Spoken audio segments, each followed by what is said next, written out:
Welcome to the Sci-Fi Center, the place to be, where comic books and wrestling collide magically. Movies, TV shows, and pop culture we share. Get ready to rock, we're here to take you there. From superheroes to aliens in outer space, we've got the latest news and reviews in our embrace. Turn on your screen, let the neon lights glow. We'll take you back to the 80s. Let's rock and roll. Sci-Fi Center, where the legends come alive. Get ready to geek out, let your imagination thrive. We're diving into the past with a touch of modern flair. Sci-Fi Center, the ultimate pop culture lair.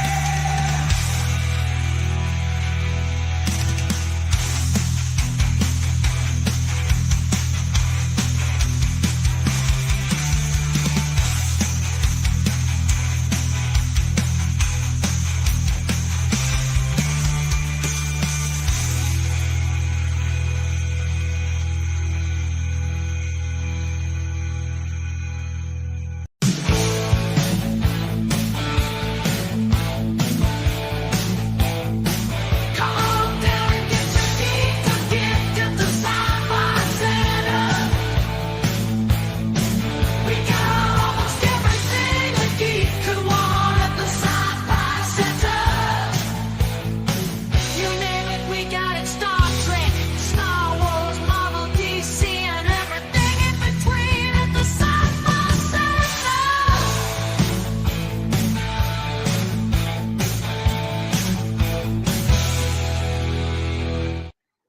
Wow, it is Sunday, and here we are ready to wrap up the week. We're at the crossroads between the ending of one week and the beginning of another one. Welcome to the Sunday night live stream. I'm your host. We should have a co-host coming on a little bit.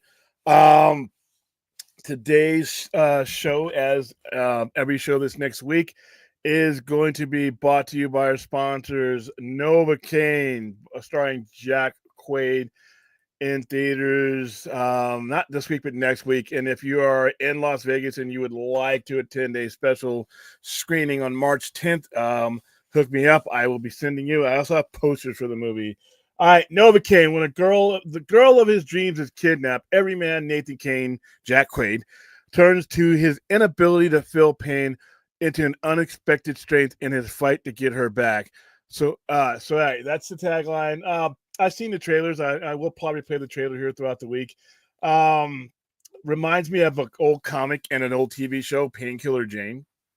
Christiana Loken, who played the T3 in Terminator 3 or TX in Terminator 3, she played a comic character based on a Dark Horse character, if I can recall, that couldn't feel pain. It looked a little bit more fun. I love this little poster. It reminds me of Operation. So yeah, Novocaine in theaters. Well, I don't have the actual date in front of me. I hate when they don't put the date on the actual fucking poster. I mean, but coming soon. But this is the one that they actually sent me. So.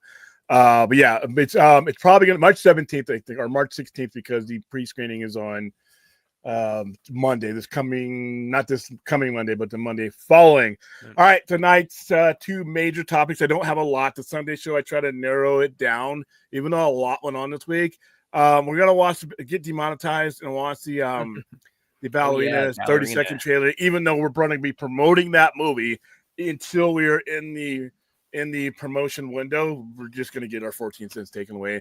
And I've been asked this a lot because I am an overt wrestling geek. Everybody who has ever heard the sound of my voice or witnessed my sleeve stack visage, they know that I'm a hardcore. I mean, I have wrestling belts that, it's ridiculous. So I've been asked a question, with John Cena turning heel last night at Elimination Chamber. I've heard people, tagging me because I don't know. It's not the tagging is so eerie. People tagging me thinking, is this the best, the best heel turn ever? The best heel turn since Hogan 96. All right, we're going to start off with that. So for each and every one of you who will watch this and have watched this and been on any of my social media, the answer is no. With the question is this the greatest heel turn of all time? I understand people are prisoners of the moment. I understand that this is the recency thing. This just happened yesterday. John Cena has never been a bad guy. Hustle, respect, loyalty. You can't see me. Mr. Make-A-Wish guy could never do anything like this. I know they were going to do this back in 2012, but they decided not to because Vince McMahon, by the way, yes, he's done some really stupid shit in the last 20 years. Stop using that word and associate with shit with yeah, man. Yeah, literally. But that was him not turning John Cena because there was too much money in John Cena being a face. Just like with Roman Reigns. Roman Reigns being a heel for so long, I think hurt him for a little bit because I think the money is Roman Reigns, the underdog, and everything else that he went through, both in real and professional life. So I was happy to see that change. But they just never wanted to do it. I never thought they would do it. Last night, I've been watching wrestling to the point where I can predict a lot of stuff, unfortunately, and I don't like that. I like being wild. I like anything I spend my time on. I want to be floored. I want to be taken, wow, holy, I can't believe we did it. But during the pay-per-view, CM Punk walks up to Cody Rhodes and says, I know you got a hard decision to make, but if it was for me, I would take his money and, lay him out, do something to that effect. And I'm like, okay, whoever wins the elimination chamber match is going to take the Rock's offer because we all knew Cody wasn't going to take it. No, Cody wasn't going to take the Rock's. I want your soul. Whatever. Like I said, was there going to be some voodoo magic going on that we were? But anyway, the Rock made the offer, and I was certain that it was going to be CM Punk that was going to basically do the same thing that John Cena did. He was going to shake his hand, and then that's when you're going to see CM Punk. And I thought it would have made more sense for CM Punk to do it. But once CM Punk was eliminated, which I thought was dumb, once CM Punk was eliminated, he wasn't the Elimination Chamber match winner, and John Cena was. I knew John Cena was about to turn up because that's just the way they had set it up. I've been watching it long enough to where it's a common sense factor for me. Cody wasn't going to take the bait. Cody wasn't going to take the offer. Somebody was going to take the Rock's offer, and whoever that person was going to be the winner of the elimination match. So as soon as Cena won it, I'm like, okay, they're really going to do this. I didn't think they would do it, not just because anybody can go heel. That's not a big deal. The problem is you're putting him on this promotional going away tour. How's that going to work? So this promotion on Friday or when they're on SmackDown, that's going to be that's basically where they're going to make their case for why, what, and when. And SmackDown has been the better show out of the two, so it's going to be very interesting to watch that. However, going back to the initial question, comparing what happened last night at Elimination Chamber to WCW's Bash at the Beach, July 1996, I was watching live. There is no comparison to be made. There is no comparison to be made. And here's why. In 1996, we were still doing the AOL handshake. Welcome. Or CompuServe or whatever shitty internet that we had in the mid-90s. That 56K screeching shit that we had. And not everybody had it. The internet wasn't like we have it now to where everybody, your dog has it, the homeless guy has it, everybody has it. That wasn't what was going down in 1996. Some people had it, most people did not. And we damn sure didn't have high speed and all that other stuff. We wouldn't get high speed internet till like 1999 because I remember Cox Cable experimented with it on our block and we were the beta testers. So we didn't have anything. And what we had was sparse. So, you basically watched the shows and you watched the pay-per-views and you didn't have the apparatus to find out, if there was a podcast, none of that stuff was going on. There was no YouTuber, there was no scoopers, there was none of that. Nobody could leak anything because there was nowhere to leak it. So when a Hulk, and the thing about, for those of you who don't know what I'm talking about, Bash at the Beach in 1996 is when a Hulk, 8 months prior, Scott Hall and Nash had left WWF at the time. And they basically came into WCW and played on an invasion angle. And when it was just them. And the entire time that they were there, they hinted at a third man. Nobody knew who the third man was. And then finally there was a match with Macho Man Randy Savage, Sting, and Sting, and I think it was Lex Luger, going up against Hall and Nash, and they were going to introduce their third man at that pay-per-view.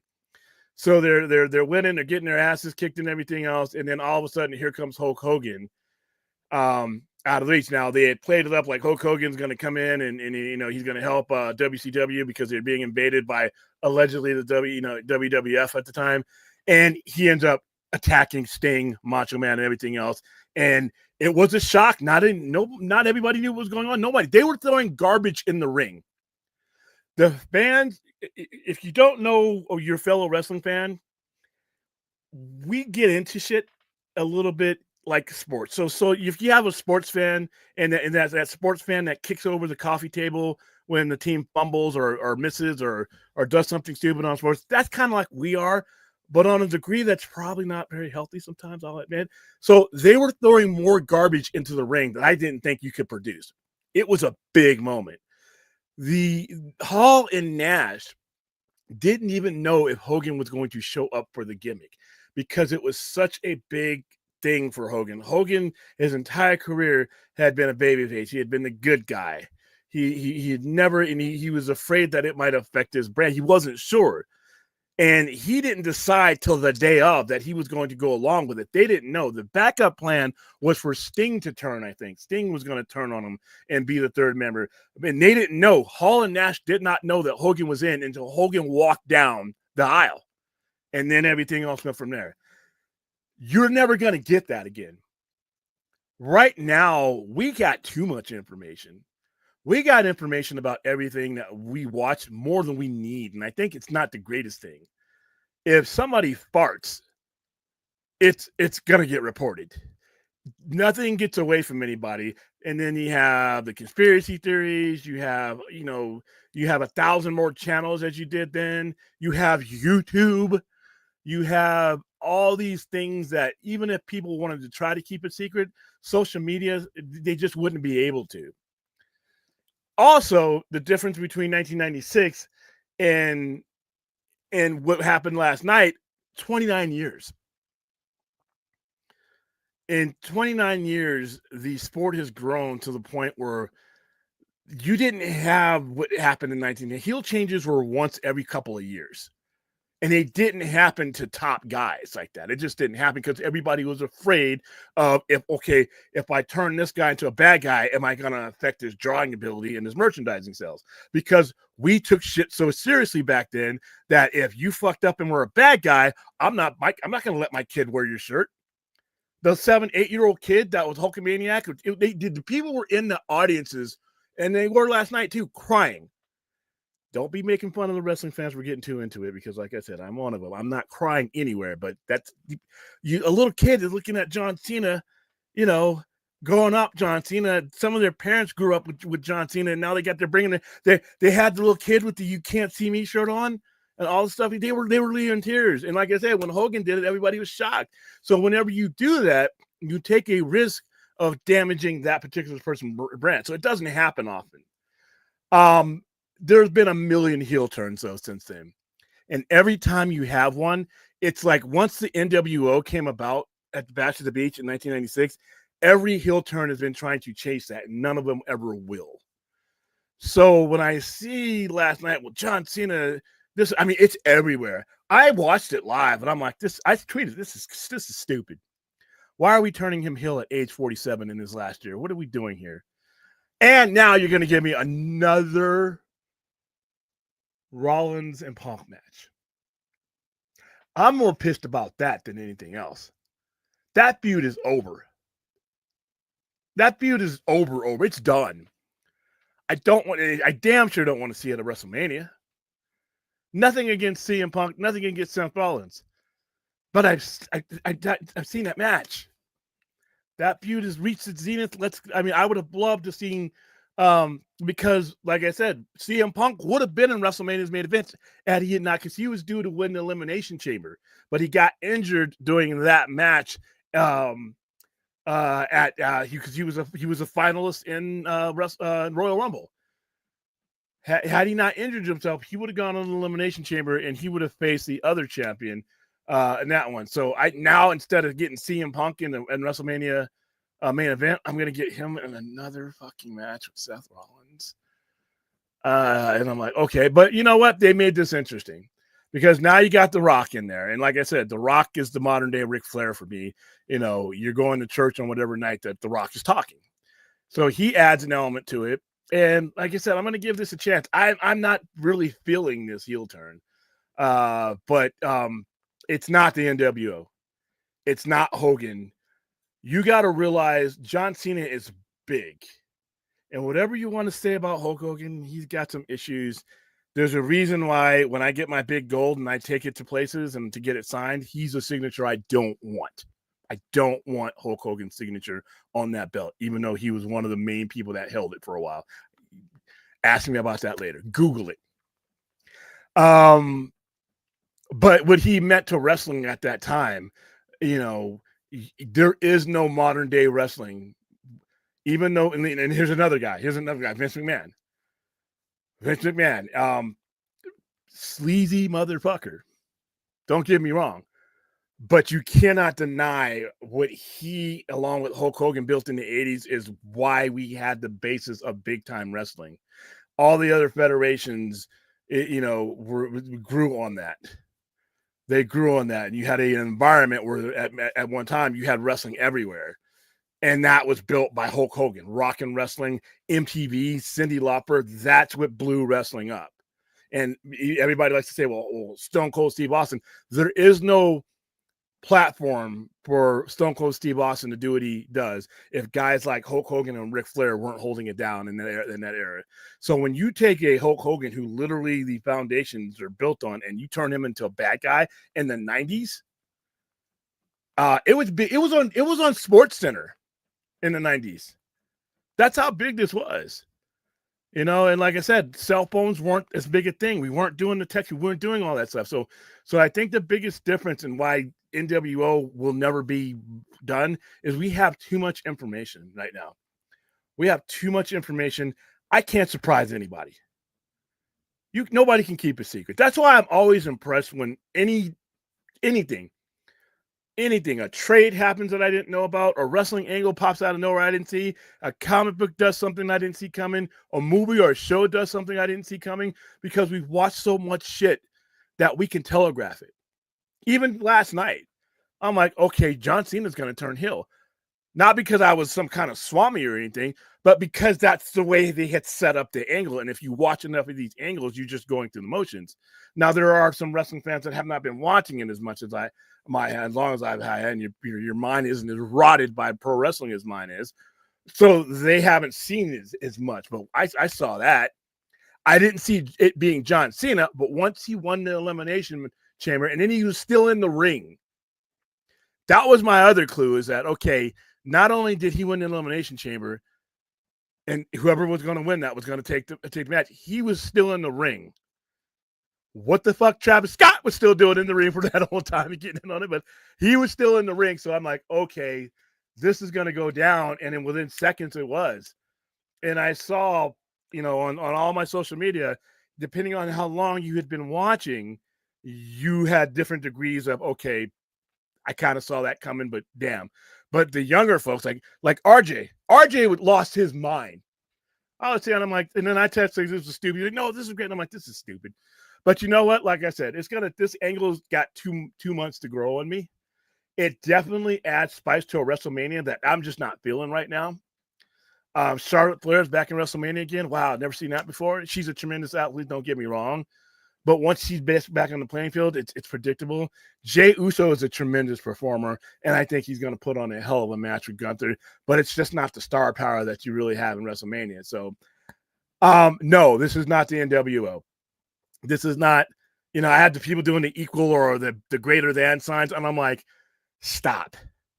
All right. put the top back on the comet, stop snipping it, put it back under the counter with the pine saw. Something's happened to you. You can't compare the NWO and Bash at the Beach and what that would become.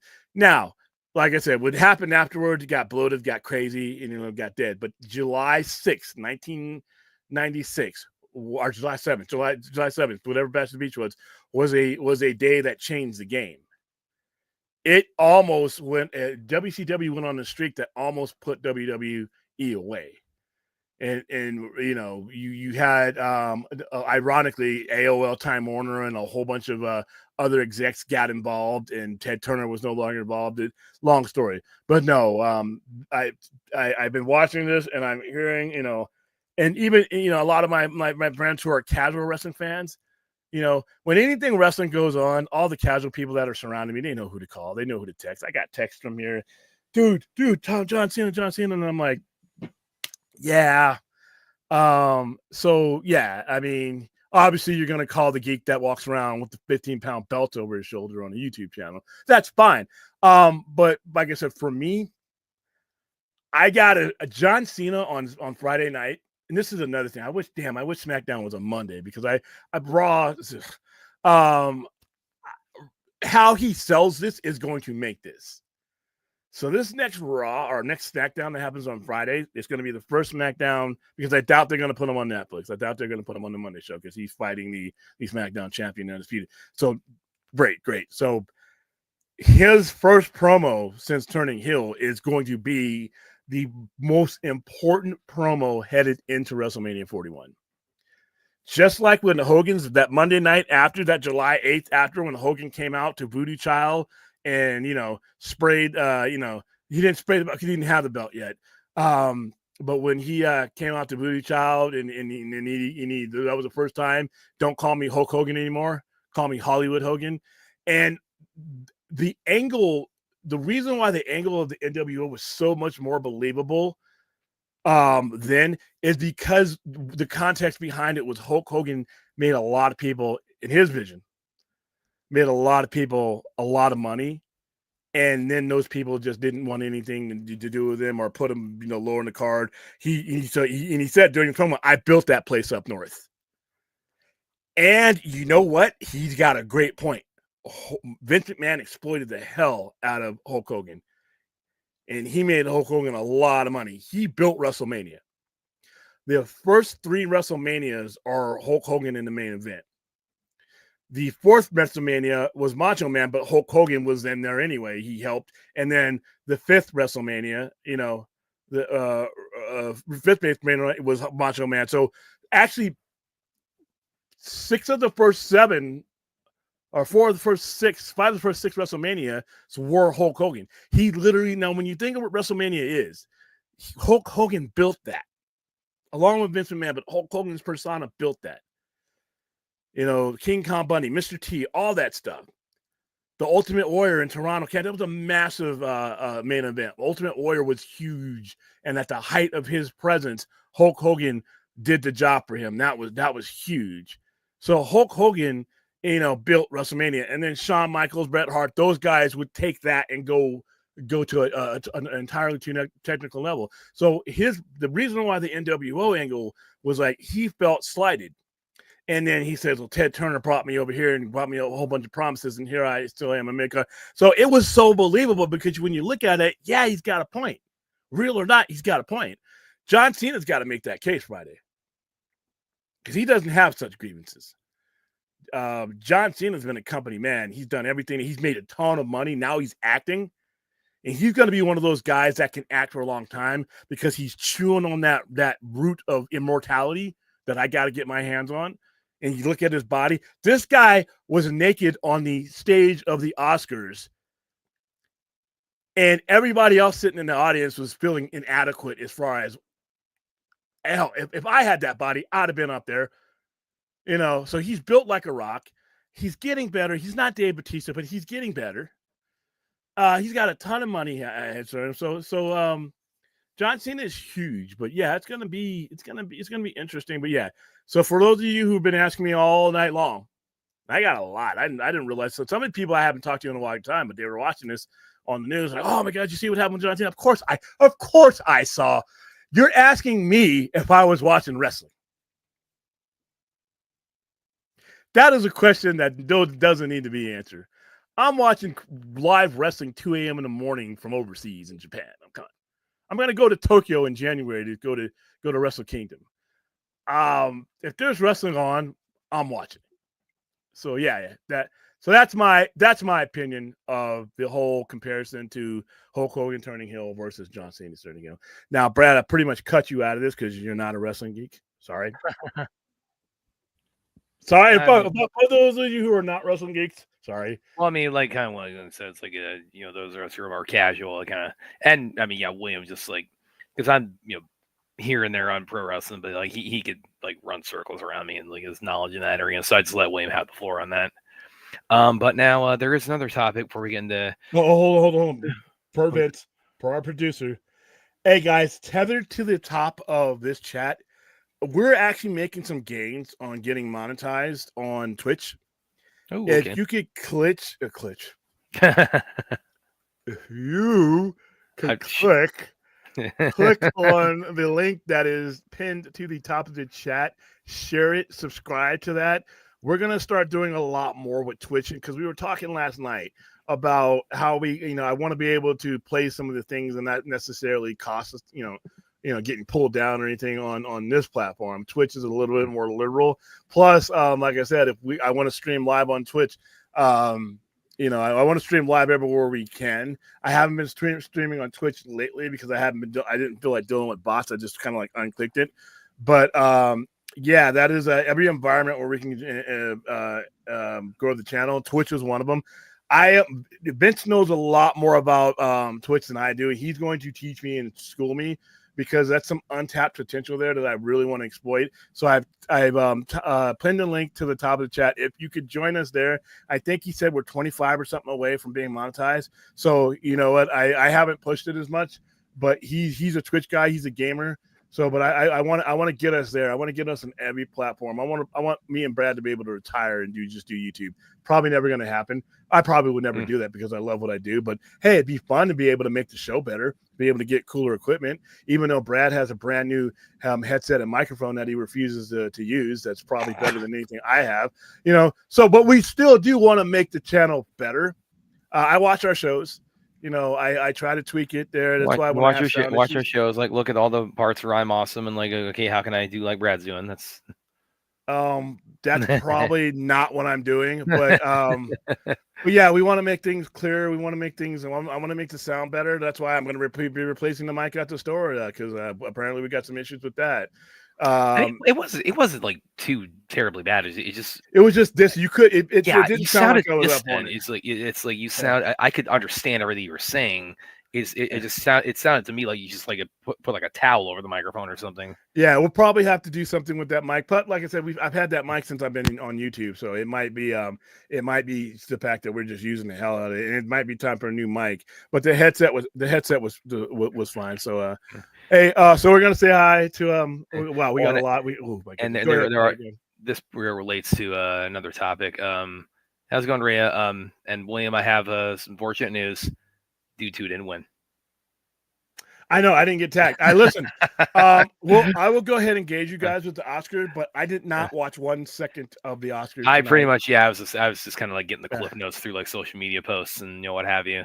And I didn't get that tag. That Dune won for. I know it won for best visual effects, but deservedly so. Yeah. Yeah. Listen, guys. Honora. I'm never going to see that movie. I'm never going to see that movie. What, that one won best picture, best actress, and all that. Director. Okay, and another thing, I don't need to see Honora to know that if Denis Villeneuve had been up there, he should have won that. He should have won for best picture. I don't like this system anymore. I don't like the fact that you have to be released in late September, October. You have to be released in the last 3 months of the year to have a chance of winning. I think that is bullshit. A good movie in January is a good movie. In February, it's a good movie. In March, it's a good movie. In September, it's a good movie. In December of the year, if it's a good movie, Silence of the Lambs was released in like February, yeah, and it won. It swept. It swept. And Dune Part 2 is interesting because it's actually literally exactly a year ago, like March 1st last year. So it's like the Oscars, I mean, that would have been, honestly, that would have been such perfect, like kind of full circle moment, like celebrating its 1 year birthday. Rise wins the Best Picture Oscar. There's a strategy there. And because the Oscar, the human mind favors the recent. And the Oscar people who release these movies know that. I don't think that's fair, though. I also don't think it's fair that some of these jackasses didn't even watch Dune. You're a fucking Oscar voter, and you didn't. Me not watching I'm Not Here or some of these other, avant-garde, human interests, romance shit that I would rather drink out of the toilet than watch. That's fine for me not to watch that. I'm not an Oscar voter. They have a vote. They really should be watching this stuff. So I've grown away from the Oscars. Congratulations to everybody who won, even if I will never see your movie. My Uhura from the J.J. Abrams era won. Zoe Saldana won. That's great. I mean, it's not bad. Adrian Brody won. Now I finished that movie. I did see Complete Unknown, and be honest with you, that's not the movie that he should have been nominated for. You watch Dune, that speech at the end of Dune, where he's the council speech, that's some Ben-Hur shit. How do you not nominate that movie, that director, and that star for that movie? Why the fuck should I watch your awards show? No disrespect to the people who did get nominated and win, but how can I take your award show seriously? Did you watch Dune 2? The movie, I saw The Substance, I saw Complete Unknown, and a couple other ones. I mean, Dune 2, I would beg the favor that if Dune 2 would have been released, when it was, they didn't want to wait a year, and I understand that. But I'm sorry, you got to watch that movie, and it's a movie that's released in January, February should have as much consideration. I don't care if you got to put it in theater again, but those Academy Award guys should be watching these movies no matter when they watch them. So when you get all the nominations, you need to be sitting your ass in front of all those movies, or you don't need to be voting. How do you openly admit that you didn't watch what? So yeah, congratulations to everybody who won. I know some of you guys watched it. I listen. I grew up watching the Oscars. It used to be a family thing. It used to be on Monday. It used to be a family thing that we would watch because we the family, we went and saw most of these movies. And more, I'm like, some of these movies I just can't get up and get out the house. Well, I mean, it's kind of like, what we said, I think both of us said in the last couple of days, like a lot of the things, again, not particularly in the Best Picture category, a lot of these things get nominated. It's like we become aware these movies exist by them being nominated so often these days. Yeah, and from everything I've heard, I take other people's opinions about movies with a grain of salt. What's the one that the Amelia, whatever the fuck? I've heard unanimously from everyone I've talked to that movie was bad and shouldn't have been nominated. Not my opinion. I will never see it. Yeah, no, again, it's like I can't even keep up with it's got 10 different controversies attached to it. So I'm not even fully. Someone's gonna have to fill me on that at some point about all the just water under the bridge on that. Dune 2 was released during the calendar year, and it should have gotten heavier consideration. How do you not nominate Denny Villeneuve? How you not nominate Denny Villeneuve? I don't understand that. So, like I said, but you know what? It's their party. I don't have to go to that party. You enjoy your party. I watched the Laker game tonight. I watched the Lakers beat the hell out of the Clippers tonight. The fraudulent LA team. Well, we also we actually have an Oscar winner in the chat tonight who's a little bit upset. Jennifer Lawrence, how's it going? I didn't realize you were a fan of the Sci-Fi Center, but yes, you were not nominated this year, which that is absolutely a travesty. So she won for a movie that I actually saw. Yeah, so I feel bad for you Jennifer Lawrence, excuse me. Yeah, wasn't like I said. That's but like I said, it's not my party. But I don't care if you're a sci-fi geek or not. I don't see how you could hear that last act of Dune 2 is not just the best act I saw this past calendar year. That's one of the best last act I've seen in a lot of years. Dune 2 is an epic, and every epic that's been on Dune 2's level has won Academy Awards. So, like I said, I just feel like I'm on a boat drifting away from that yacht, and I'm fine with drifting away. Do you think also, because I mean, obviously, Doom Messiah is the next one on the docket as far as the franchise is concerned. Do you foresee, because I don't know like how widespread kind of like the feelings of like Doom got shafted on the best picture category how that is, but do you foresee potentially there might be like a similar, like once Doom Messiah comes out, it might be like a similar thing that kind of what happened with Return of the King, which is that that is perceived as like having one best picture. Yeah, they gave it for the picture. And by the way, you already guys, I'm not going to go into my lack of Hobbit energy. I'm not a Tolkien fan. We were forced to read those fucking books in school. Maybe that's why I can't say, but it's just boring. You give me Dune, I will take Dune. You know, I will pay you to go away with your Tolkien books and bring me Dune. I won't read those either, but I'll watch Dune, the movie. Dune the movie is, like I said, that is a generational, huge ass, just accomplishment. And Timothée Chalamet is one of the best actors I've ever seen, and he made me believe. I was ready to go fight for the fucking spice after that speech. I was ready to get on that ship and go fight, whatever. Let's go. Where's my knife? Let's go. That speech was cool. When I watched Dune Tune, that's what I watch. Dune Tune. When I watch Dune. Man, that sounds like a Cartoon Network. That'll get canceled by his ass off. When I watch Dune Part 2, I go right to that fight between him and then that speech that he gives. Oh, that fight at the end that even you had to admit was inspired by something. Oh, jeez. That whole last act of Dune 2, so like I said, I'm not a big Oscar fan. I skipped it. Like I said, I had been skipping it for a while until the Will Smith incident. Other than that, I've been going further away from the Oscars. I don't see them in my life as relevant. I know a lot of people do.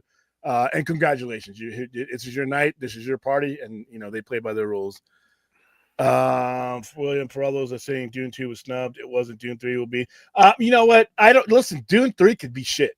I don't think it will be because this man has not made a bad movie. But why am I? Dune 2 is out now. Dune 2 was released with all these unknown whatever movies and strippers and Russian gangster, all that. Dune 2 was in the middle of all that. So yeah, Dune 3, when we get to Dune Messiah, we'll talk about that. But right now, you shouldn't be taking for granted that Dune 3 is going to be an epic accomplishment. I think it will be, but I don't think you should have to wait. And why is he not? I mean, even if you don't win, how are you not nominating Denny? So yeah. How you doing, Anthony? All right. How you doing, Rhea? How you doing? Music Man, long time to see. It's been a couple of days, Music Man. Yeah, and Spidey, I haven't seen Spidey in the chat in quite a while. So, I mean, I think his schedule's. He said his schedule. He was on one of the Saturday. On the for Excalibur, right? Yeah. Hi, how you doing, Lane? How about the Oscars? Glitch that link. Who's out? Daniel Martin. I hope everybody's doing great. Yeah, I'm doing all right. Like I said, allergies. With CM Punk not being in the main event, to me, that's a missed opportunity. Dude, he's healthy. I mean, get him in there before he breaks something else. Shit. I'm going to check out Honora tomorrow. You have fun with that. Yeah. You have fun with that.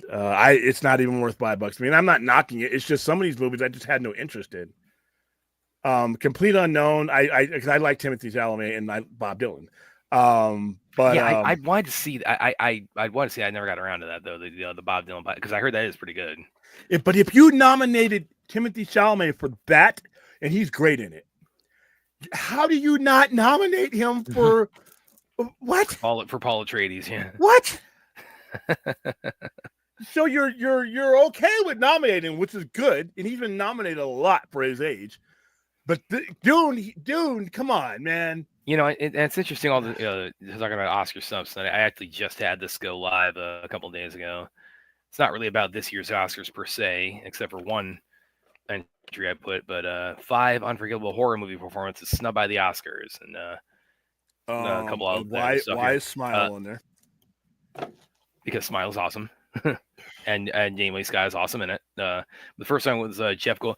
This is interesting because as I point out in the column here, like Gene Siskel in particular was like really vocal that Jeff Goldblum really should have gotten a nomination for his performance in The Fly.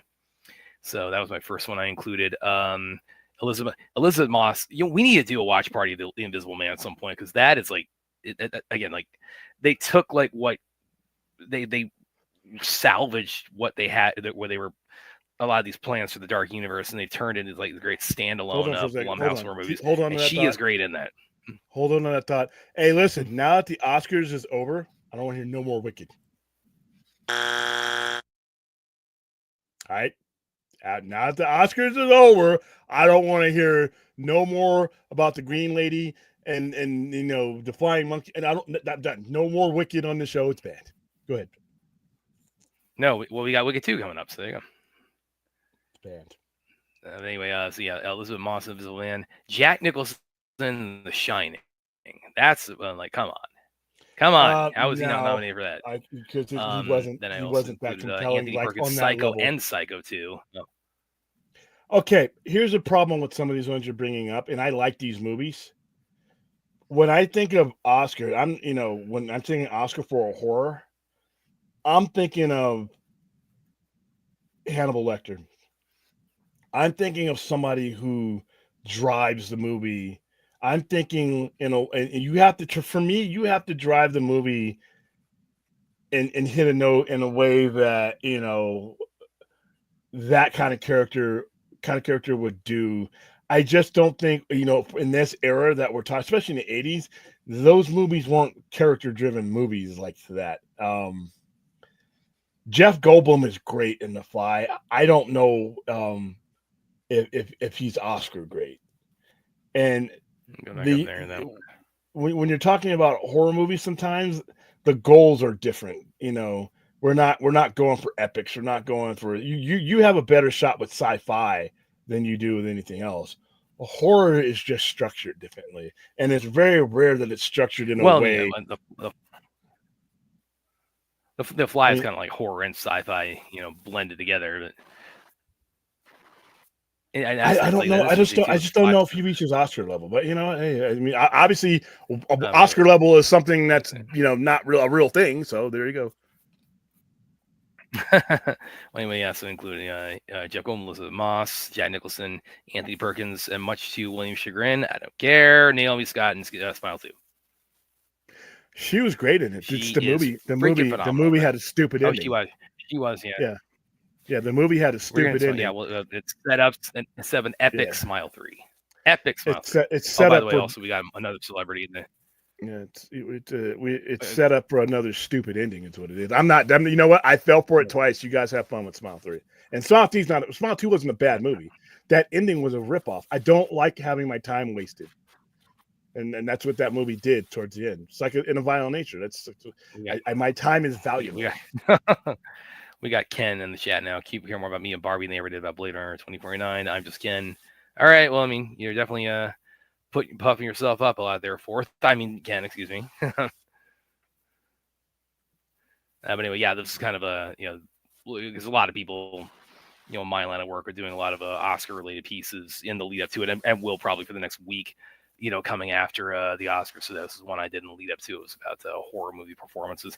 And the thing about it is, like, I mean, as I'm sure William will agree, and like a lot of people agree, like horror is a genre that really tends to be kind of like really kind of excluded in a lot of ways, or kind of like, as I kind of even point out in the article, it's like there are some genres that just are seen as just like not Oscar worthy, just at a conceptual level.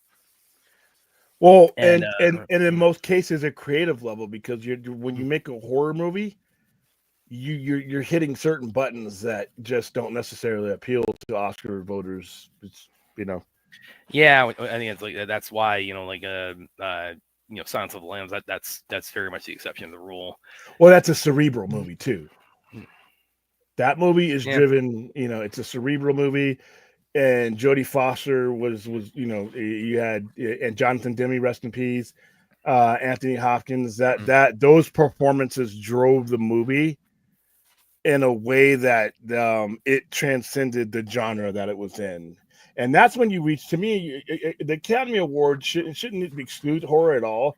But I think any movie that wins an Academy Award should transcend its genre. I mean, I should be able to go see it. In my opinion, I'm not going to see Anora. I'm not going to see I'm Still Here. I'm not going to see with some of these other movies. I'm just not going to go see it. I don't, those movies to me, just not. I'm just not going to go see it. I saw The Substance. I thought, I thought Demi Moore had a shot, but there you go. Fourth, Hemingway's Fly says Romulus. Yeah, that was well. I do Romulus think had no chance of winning a special effects. well, he has very good effects though. So it's like yeah, the fact that at least got nominated, is something. I do think Dune 2 probably that was probably the most deserving. If Romulus would have won, I would have. They need to stop giving away this award then. If Romulus would have won over Dune, they need to stop giving away the visual, because that would be 2 years in a row where they fucked up, and they just stopped giving the award because you are reestablished the criteria in which what this award is. Because Romulus, while I love the movie, Dune is on a scale that Romulus doesn't even belong in the same atmosphere. You just can't, you just can't compare these things. Dune is a world creating engine there. I just don't think the two movies, and like I said, I love Romulus, don't get me wrong, but when you start comparing the two, there's a wide gap in between Dune Part 2 and everything else. That's the one I knew it was going to win for sure. That wasn't even, that would have been an upset if anybody won but Dune. But as far as best movie, it's somewhere in the back of my mind. Your mic is still buzzing. Somewhere in the back of my mind, I was kind of hoping that Dune would win, but I know, because, like I said, it was released late and all this stuff because of writer's strike and everything else. And to be quite honest with you, as much as I loved Oppenheimer, if Dune is released when it was supposed to be released, the only one that I'm thinking that really was a lock to win their award would have been Robert Downey Jr., because I think Chalamet gets nominated. If it's released, then he gets nominated. I think he wins that year. And I think Denny wins for Best Director, and I think Dune wins Best Picture. So Robert Downey Jr. would have won, but everything else, I think there would have been a fight over. So, like I said, enough Oscar talk. I've given it too much. Daniel says, I really don't think Dune transcends the genre other than the popcorn buckets.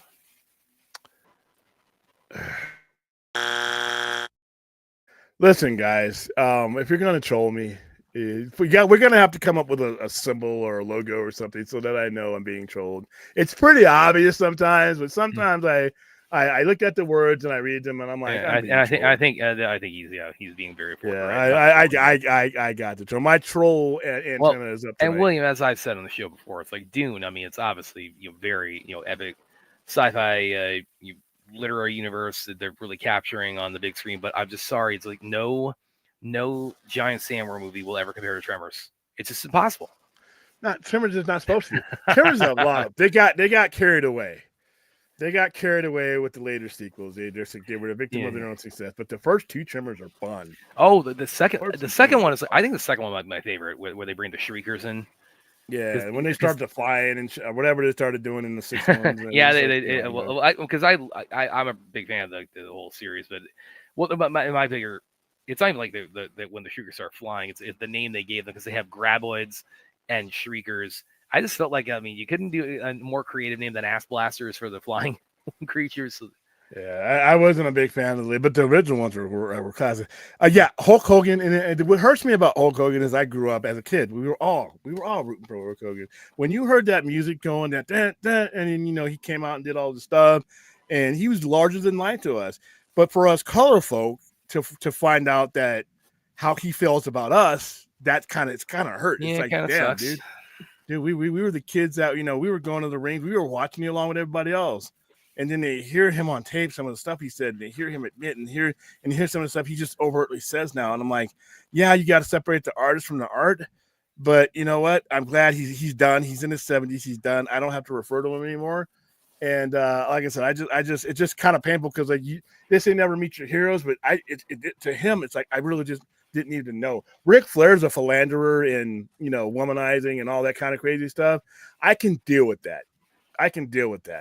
When you got thousands and millions of fans of all walks of life and you behave like Hulk Hogan did, that's kind of hurtful to that fan because we didn't, like I said, we were growing up watching you thinking everything was cool until now we know that whole time it wasn't. And I'm like, all right. Plus, like I said, by just not being a racist, Hulk Hogan is an asshole on levels that are just unacceptable. There you go. And actually, Williams, since we're going to get demonetized anyway, what do you do? I don't want to be irritated. I don't want to be irritated and demonetized. Well, this is Jim Carrey related, and I just okay. It's No. from another piece I did. It's from another article I had go up, and it's actually somebody kind of like plugged Jim Carrey into the Star Wars universe. So I was wondering, since we are going to get demonetized anyway with the Ballerina, not for buffoon Jim Carrey. No, you want to bring up some Truman Show, big Jim Carrey. You want to bring up Eternal Sunshine of the Spotless Mind, Jim Carrey. By the way, we got to do that. Well, I got to bring myself to watch that movie with you guys. Please don't bring up buffoonery. I can't do it tonight. There's so many people that should be winning Academy Awards, and then you got a guy who has never been nominated. Jim Carrey's never been nominated for an award, and what Brad is trying to show you is why. The reason why every time the Academy it doesn't have him coming out of the rhino's ass. There's so much more buffoonery than that. Cable Guy, Dumb and Dumber. Dumb and Dumber, I think, kills brain cells as I think about it. I think I just got dumber thinking about that movie. So there you go. Fine, show it. You're gonna get us something. You have the ability of not just getting us demonetized. In fact, never mind. Forget I said that. You have the ability of getting us taken down. That's a whole different level. Well, also, us losing our 14 cents is one thing. Us just disappearing, that's another thing entirely. Well, that's because also the sound. There is who's this finds Nazareth. What's that song in the So yeah, I forget the name of the song all of a sudden. But that's the soundtrack on Hair of the Dog. So that might like give us a little bit of trouble too, because that's what plays on the soundtrack of the video. Yeah, that'll get us taken down because that's a song. That's yeah. And then we'll have to go back and mute it. They won't, they once you mute it, they'll put it back up. But it's like I'm too lazy. I don't feel like working that hard. Yeah, I'm always watching wrestling. I mean, there's sometimes when I'm watching this, I'm doing this show, and I got wrestling on the 75-inch here. I'm an addict. When you show up to wrestling shows with shit like this, and like I said, I'm not just a Ric Flair fan. I got Ric Flair's belt. This is not normal. Hey, this is not normal. All right, this is not the casual dish Sting signature and WrestleCon. That's almost as big as a Fat Burger. Yeah, Sting signed it right there. There are 3 people I want to sign this belt, and one of them is on here. Hulk Hogan. Ric Flair will be at WrestleCon, and this time I am not leaving his presence without this damn belt getting signed. And then Ricky Steamboat. That's it. Once those 3 gentlemen sign it, it's going to get framed. And when we move everything over to the new studio over here, you're going to actually see this in a frame behind me, laid out just like this, or just kind of like this, from side to side. And then I'll whenever I open up the show, and the whole reason I'm going over here is because I got a wide angle camera. So when I hit the stream deck, when we start the show, I'll start at and you'll see my pop figures and stuff, and then I'll hit the button and we'll be a close in. So yeah, you'll see all the wrestling belts there. But yeah, I'm not okay when it comes to wrestling.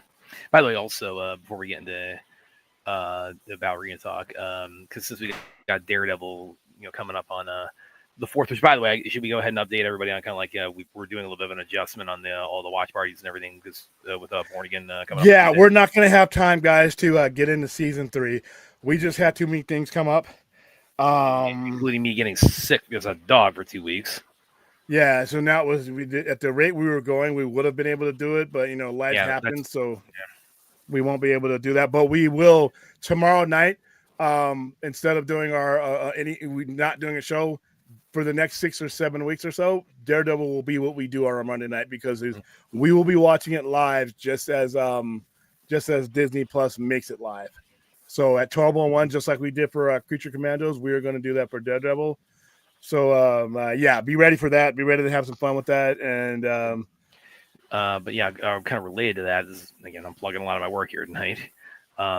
This is another one I had go live, which is hey, is Daredevil nobody Morning. said you could take over the fucking show. No, I'm just kidding. Go ahead. It's Daredevil Morning. Hi. How's it going, Hi, Eddie? Dopey. Hi, Dopey. Dopey. Dopey. That's what I call her. She knows why. That sounds kind of creepy, man. She's meet her, meet her, and you'll understand why. Yeah, I didn't watch them either. Anyway, so yeah, is Daredevil Born Again hiding a devastating twist for Marvel Netflix fans? Because there have been some comments made by Charlie Cox and a couple of directors of the show alluding to, and I guess we're going to see this on was it Monday night or because this that's the first 2 episodes dropping, and this event is said to take place very early on the show, like some kind of like really traumatic event happens to Matt Murdock that said like this kind of forms his arc in season 1 of Born Again and really kind of change. Charlie Cox says this is going to change him forever. That doesn't mean that somebody's going to die. That's what I wrote. Somebody's going to die. I don't know. Traumatic events from Matt Murdock. That there could be a lot of things, and not all of them. Most of them are not somebody dying.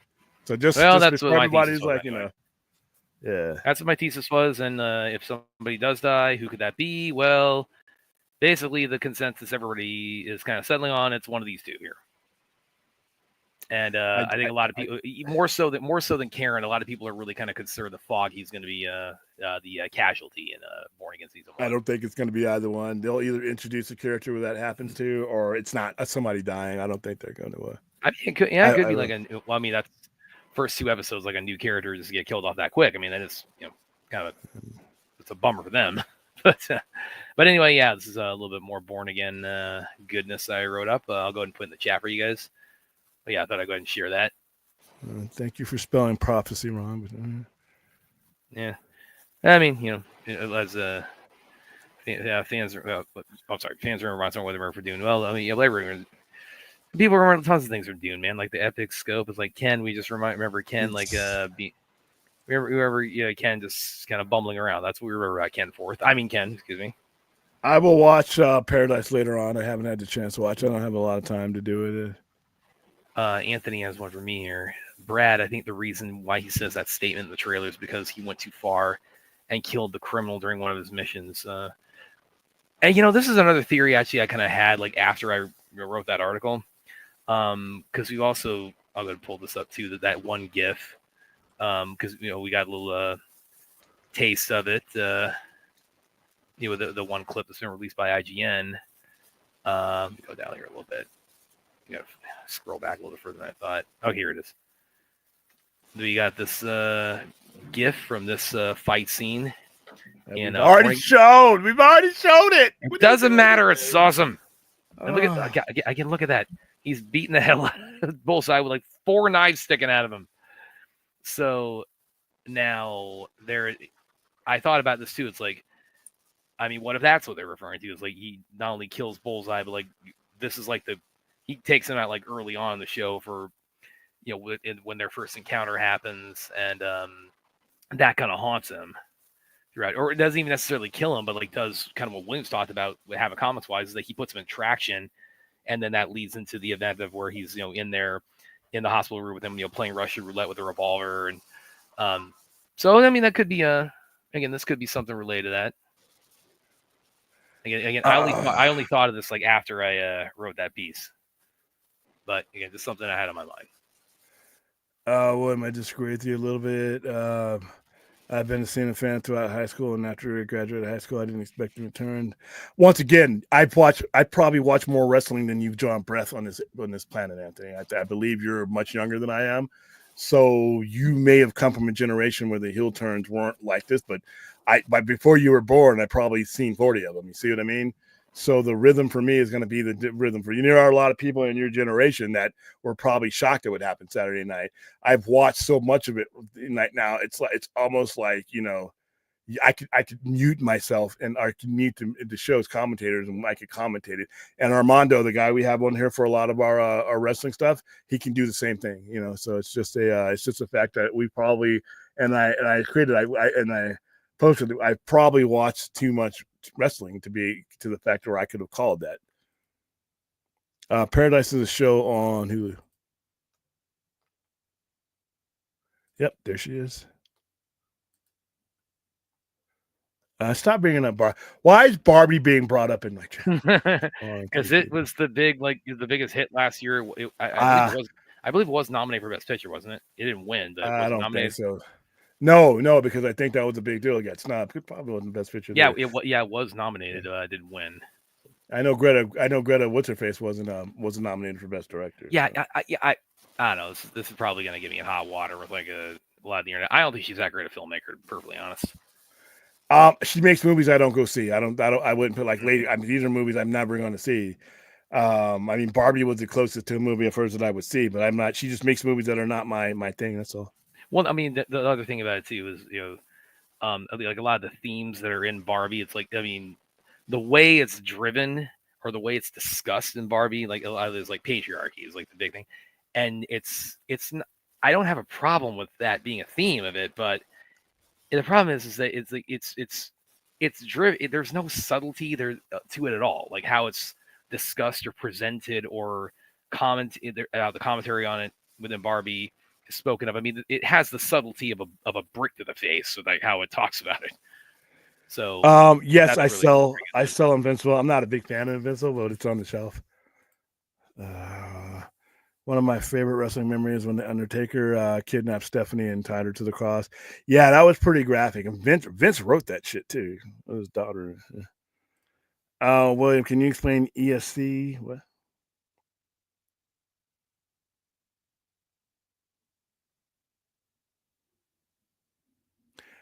What's the ESC? Am I missing something here?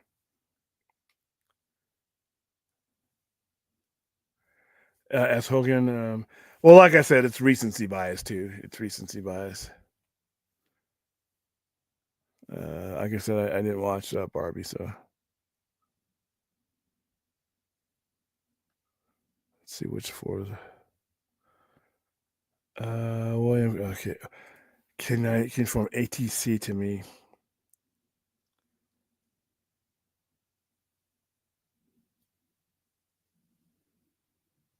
Don't spell out what you're trying to ask me, Anthony, real quick.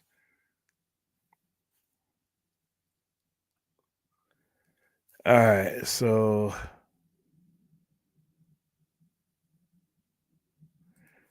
Brad's talking about something in a Barbie movie, Forest of Trees, man.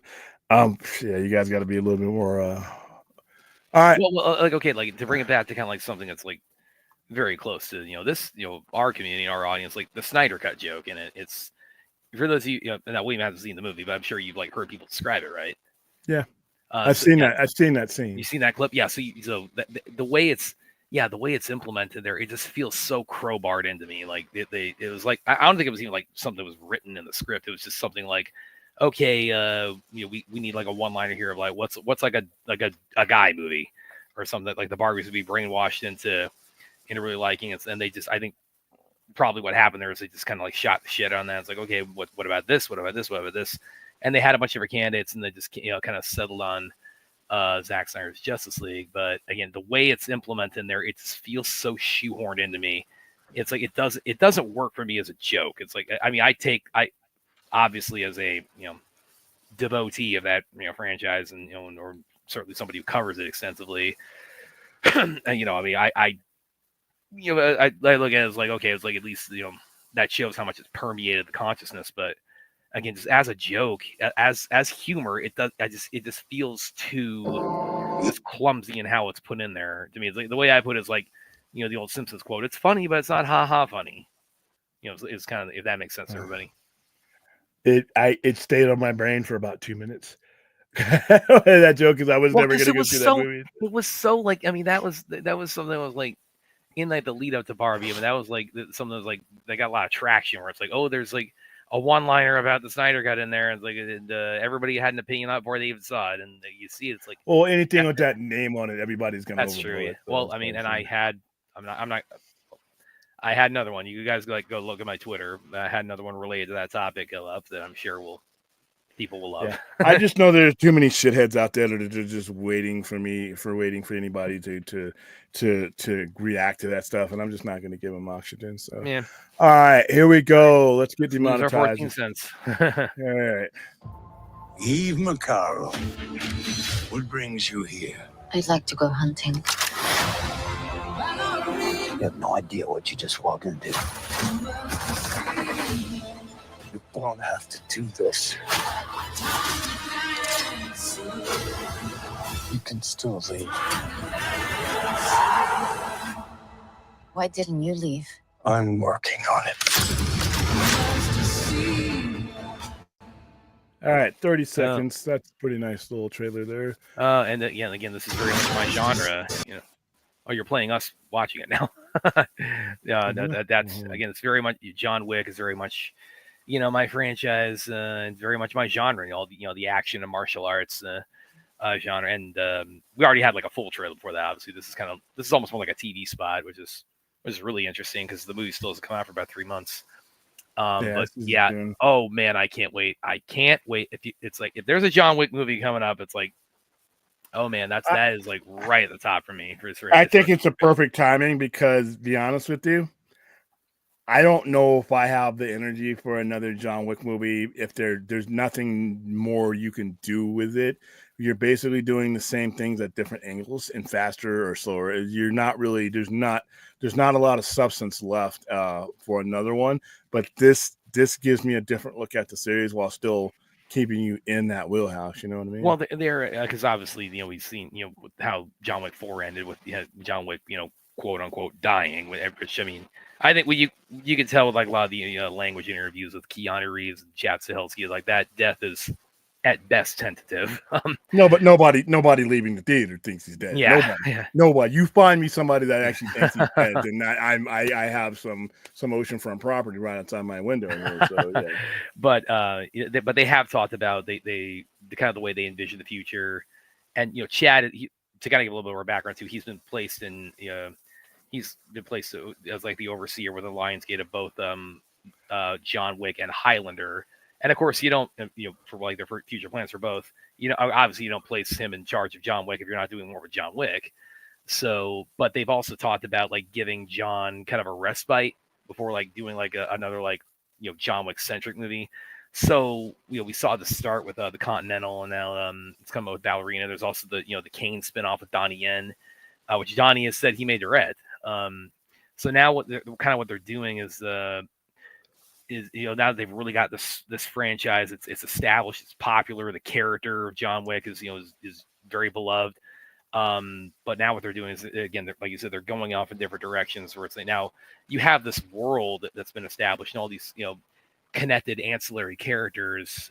So now they're going directions where okay, we can focus on this character or that character or do like a prequel on the Continental or what have you, because they have the foundation of the John Wick universe is fertile enough that they can really they can tackle like different sides of it or different characters of it, and it can still be very engaging and very still give the audience what they came for is as like what John Wick offers, again, other than John himself, although he is in this movie in a supporting role. All right, they are desperate. I don't think they're desperately. I think they are making her an action star. Well, I mean, did you see her in the last Bond movie in No Time to Die? Yeah, I mean, she's got a pretty awesome fight scene. So. She's actually put in the work to become an action star. I don't think they're desperate about it at all. She's got the look. So she's got the look. She's hot and she does her stunts. She's put in the work to tone herself and do that way. I don't think they're desperate. I think she's actually becoming an action star. Well, and this is also, I mean, John Wick, of course, is done by the 8711 guys, which they are notorious for.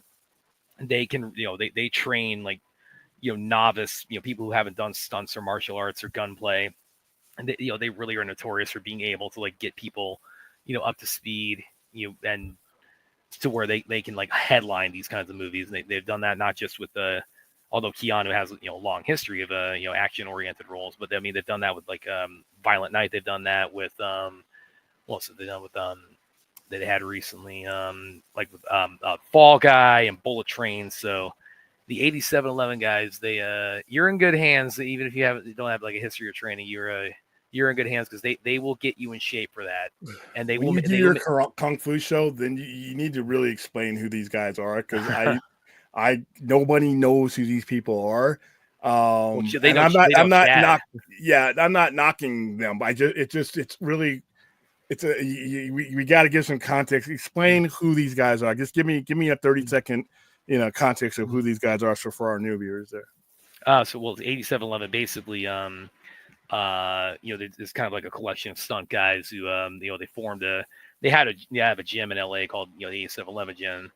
A lot of guys in the group they train there and kind of prep for different projects there, and they formed their own production company that came kind of as an offshoot of John Wick was for Chad Stahelski and David Leitch there. That was their first time as directors, and that was the beginning of 8711 as a production company. What's the significance in the number 8711? Oh, it's funny you should mention that because that kind of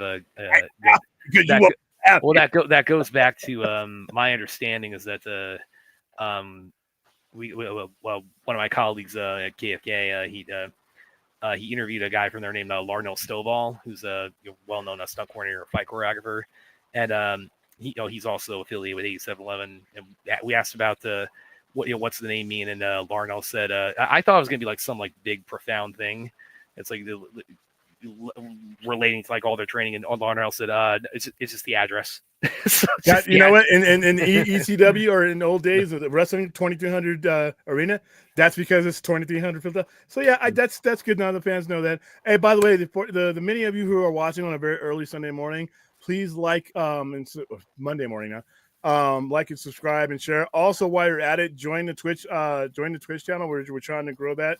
It is pinned to the top of the chat. But yeah, all of our social media, go ahead and join it, because like I said, we're trying to go to a different level. I buy her as an action star because I've seen her do action. And that trailer, I'm sorry, there's enough action. That water hose scene, I buy. Yeah, the water hose versus the fire hose. Yeah.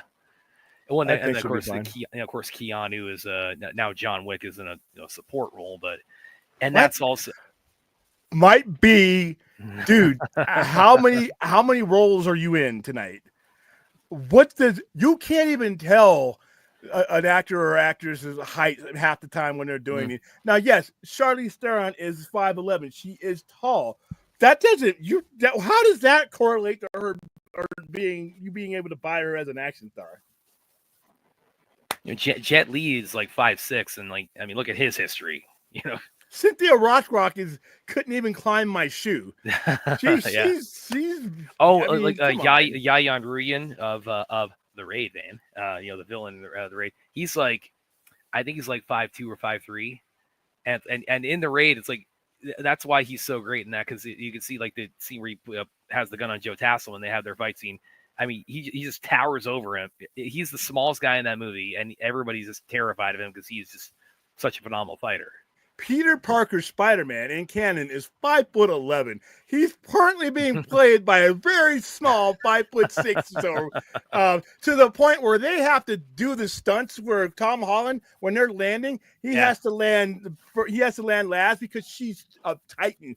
That woman is like a tall, almost 5'10". Taylor Swift, she's tall. I mean, you mean Zendaya?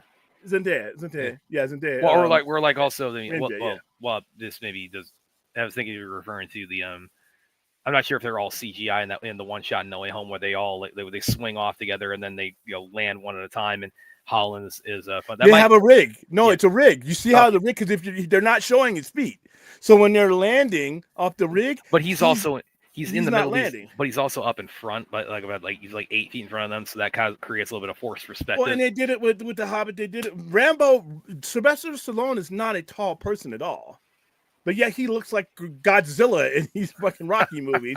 Dolph Lundgren is a big human being. Dolph Lundgren is a like the closest you could meet to like a real life Viking. And he's way bigger than Sylvester Stallone. But when you see how they film Rocky 4, that's not an issue. I can't believe you said that. Yeah, like Tony Jaa and Iko Uwais, like Bruce Lee. There's tons of people like are not towering like gigantic people, but they become like action movie legends. Okay, I'm being trolled. I'm gonna stop bringing them up. I'm being trolled. Yeah, fourth is like fourth. I have trained with people half my size who could mop the floor with me. Yeah, I mean this is come on now.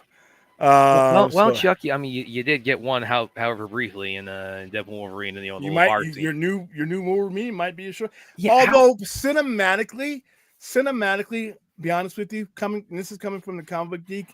Cinematically, I don't think him being 5'6" and between 5'4" and 5'6" is a big deal. Hugh Jackman did just fine. The height didn't bother me at all when it comes in the comics. Half the time the artists don't draw him right in the comics anyway, so he ends up being. There are panels where John Byrne has him eye to eye with Cyclops. Cyclops is 6'3". Yeah, so I'm like, it's not a big deal.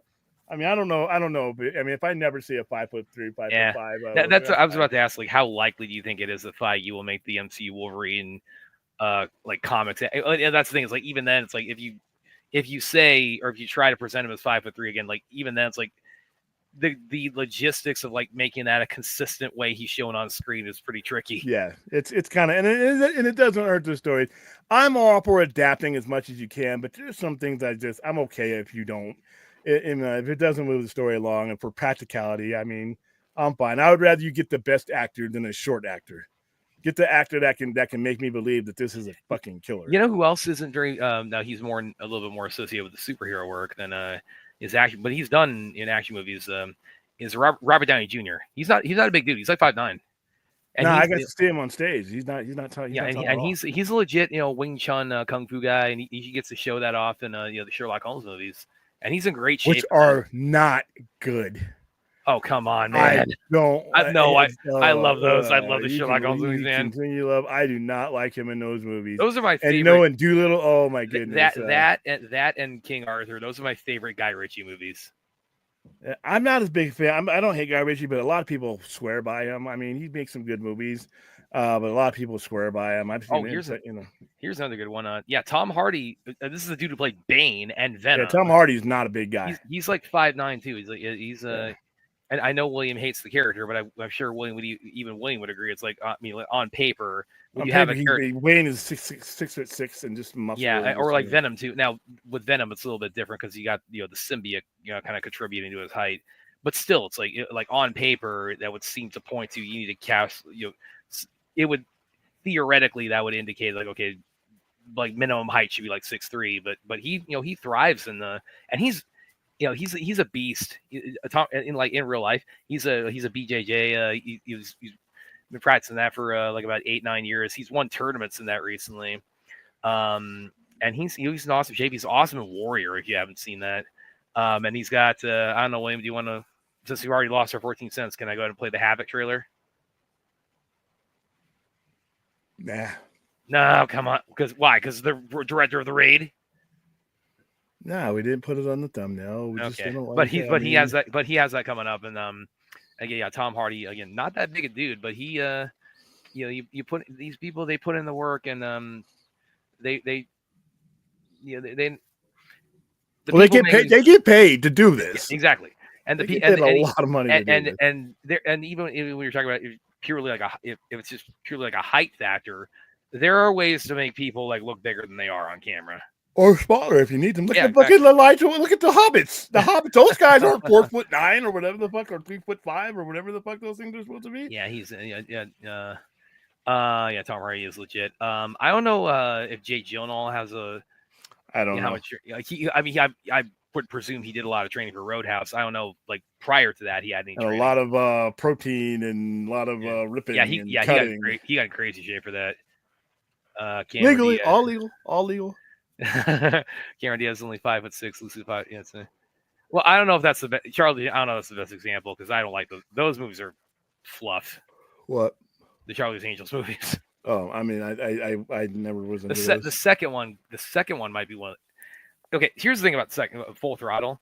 That came out in like in 03, and that was like during the period where everybody was like trying to make everybody back then was like trying to make, if it had martial arts in it, they were trying to turn it into a Matrix knockoff, because everything had to have suddenly have wire fu, and it had to have Bullet cam, Yeah, everything. There were productions that got stopped so that they could add bullet cam. Yeah. Scary movie. Yeah. Scary movie. They added time onto that production so that they could add the bullet cam for the Ghostface. The Daredevil movie that got more money thrown at it because Spider-Man had come out the year before, and it was an enormous hit, and they threw more money at that so they could add more. Why? Visual Okay. Effects. Why didn't they watch Spider-Man? Why didn't they watch Spider-Man make a better movie? Well, the reason they did that was that they wanted to add more visual effect. I guess Fox kind of attributed it. It's like, oh, the reason it was a big success was because Spider-Man was jumping from rooftop to rooftop. So we need to add in like CGI of Daredevil doing the same, which is like he can make big jumps, but not to the extent that Spider-Man can. Spider-Man is superhuman. And once again, he wasn't just hopping around on rooftops. There was a story there that was being told. Yeah, but that was again, that was like that period like between 99 and like 04, where like this being my genre, I have some authority on commenting on this. Like if it had martial arts in it, it was a Hollywood production. They either wanted it to, they were drawing some kind of influence from either Matrix or Crouching Tiger, Hidden Dragon, and they were putting into things that just the wire fu just was not. It just didn't mesh with what they were doing. Well, and plus the Matrix wasn't just about that. It wasn't just about the effects in the fights.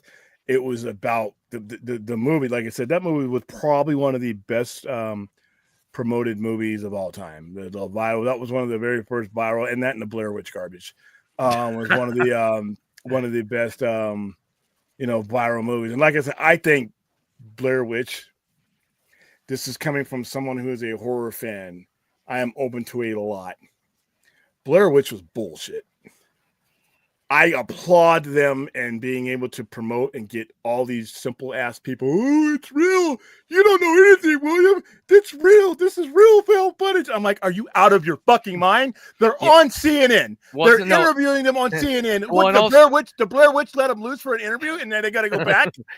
Well, here's the other thing too. It's like if this was a snuff film, people dying. It's like, and this was released theatrically. You think the families and friends might raise a little bit of objection about that? At least they would want to get paid. Those people didn't get paid anyway. That's a whole story for another day. But I mean, just because they ate some real animals and killed some real animals in Cannibal Holocaust doesn't mean found footage is real stuff. Stop it. I won so much money from people. It's real, man. You just don't want to believe it. What is this, an X-File? And it wasn't even good. That ending of Blair Witch, I'm like, this is that whole shaky cam and stuff. Oh, what are you doing? You're standing in the corner. Oh, the camera goes blank. I hated that commercial. Remember that with Heather crying? I don't know what's gonna happen. It's all my fault. Oh my god! And they kept showing it. I'm like, oh. And like I said, I have the found footage genre. To me, is just I don't like it. It's lazy. It's save some money, great, but all the shaky stuff and then that became a thing. And then the whole Paranormal Activity shit. I mean, it's like, and then you have the ghost hunter, and I'm like, what are we doing? And like I said, it's just and then we had Cloverfield that had found footage in it with future the Batman director Matt Reeves. Cloverfield, which is found footage for stupid people. That fucking movie pissed me off, and I love obviously everybody involved in it. Look what they've gone on. That J.J. Abrams is already. They promoted that movie to be something other than what I got. Well, they also promoted it much more on J.J. Abrams because Matt Reeves, he wasn't. He was a nobody. I'm not saying he's a nobody. He wasn't known then. He was. Well, he was again. He hadn't made a Batman movie at that time, so he wasn't the kind or Planet of the Apes or any of the other stuff that he'd done. And J.J. Abrams was, J.J. Abrams had done Alias. He wasn't what he was yet either. But he had some credibility. And when they Transformers, I'll never forget July, I think it was 2007 or whatever, the first Transformers. You go and see the Transformers movie, and this trailer comes out of nowhere, right? They're partying and stuff. I'm like, what is this? Is this some more romantic bullshit? Because you didn't know, the trailer didn't give you anything. It gave Bad Road, Paramount, and all that. So you didn't know whether you were watching a chick flick or a horror flick, human interest, and I'm sitting there. I'm like, should I go piss now or should I sit there? What is this? And they're talking about what's her face, we leaving and all this, and I'm like, what is this? All of a sudden, you hear boom, boom, boom, and then everybody runs to the window, and the Statue of Liberty's head is bouncing down Broadway, and I'm hooked.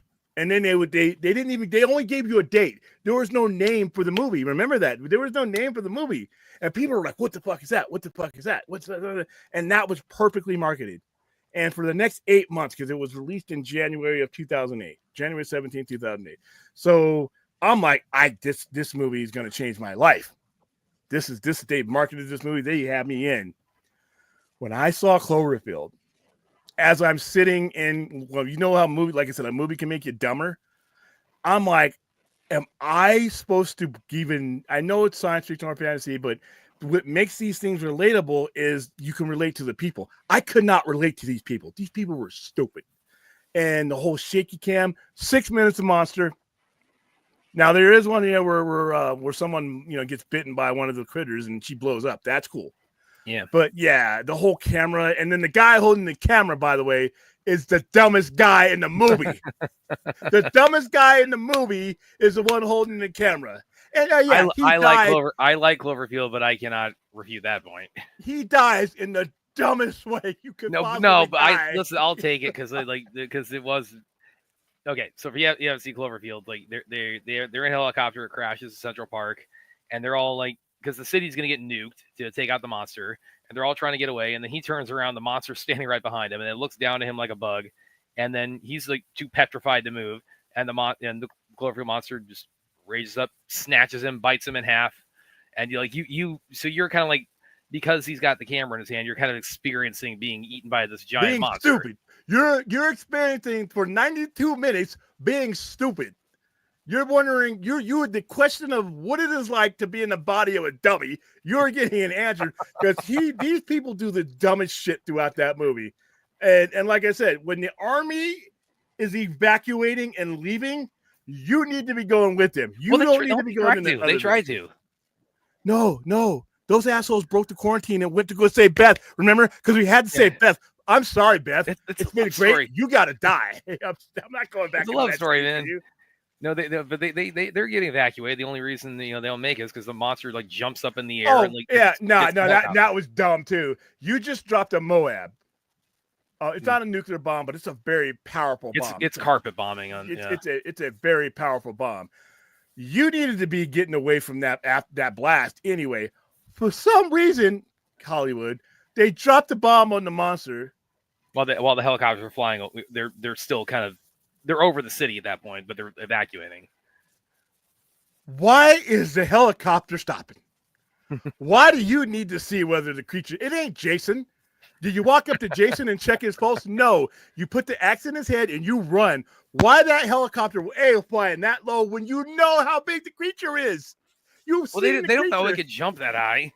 He just reached up and snatched him out of the air. He didn't really do much. So that was dumb. The whole movie was like dumb.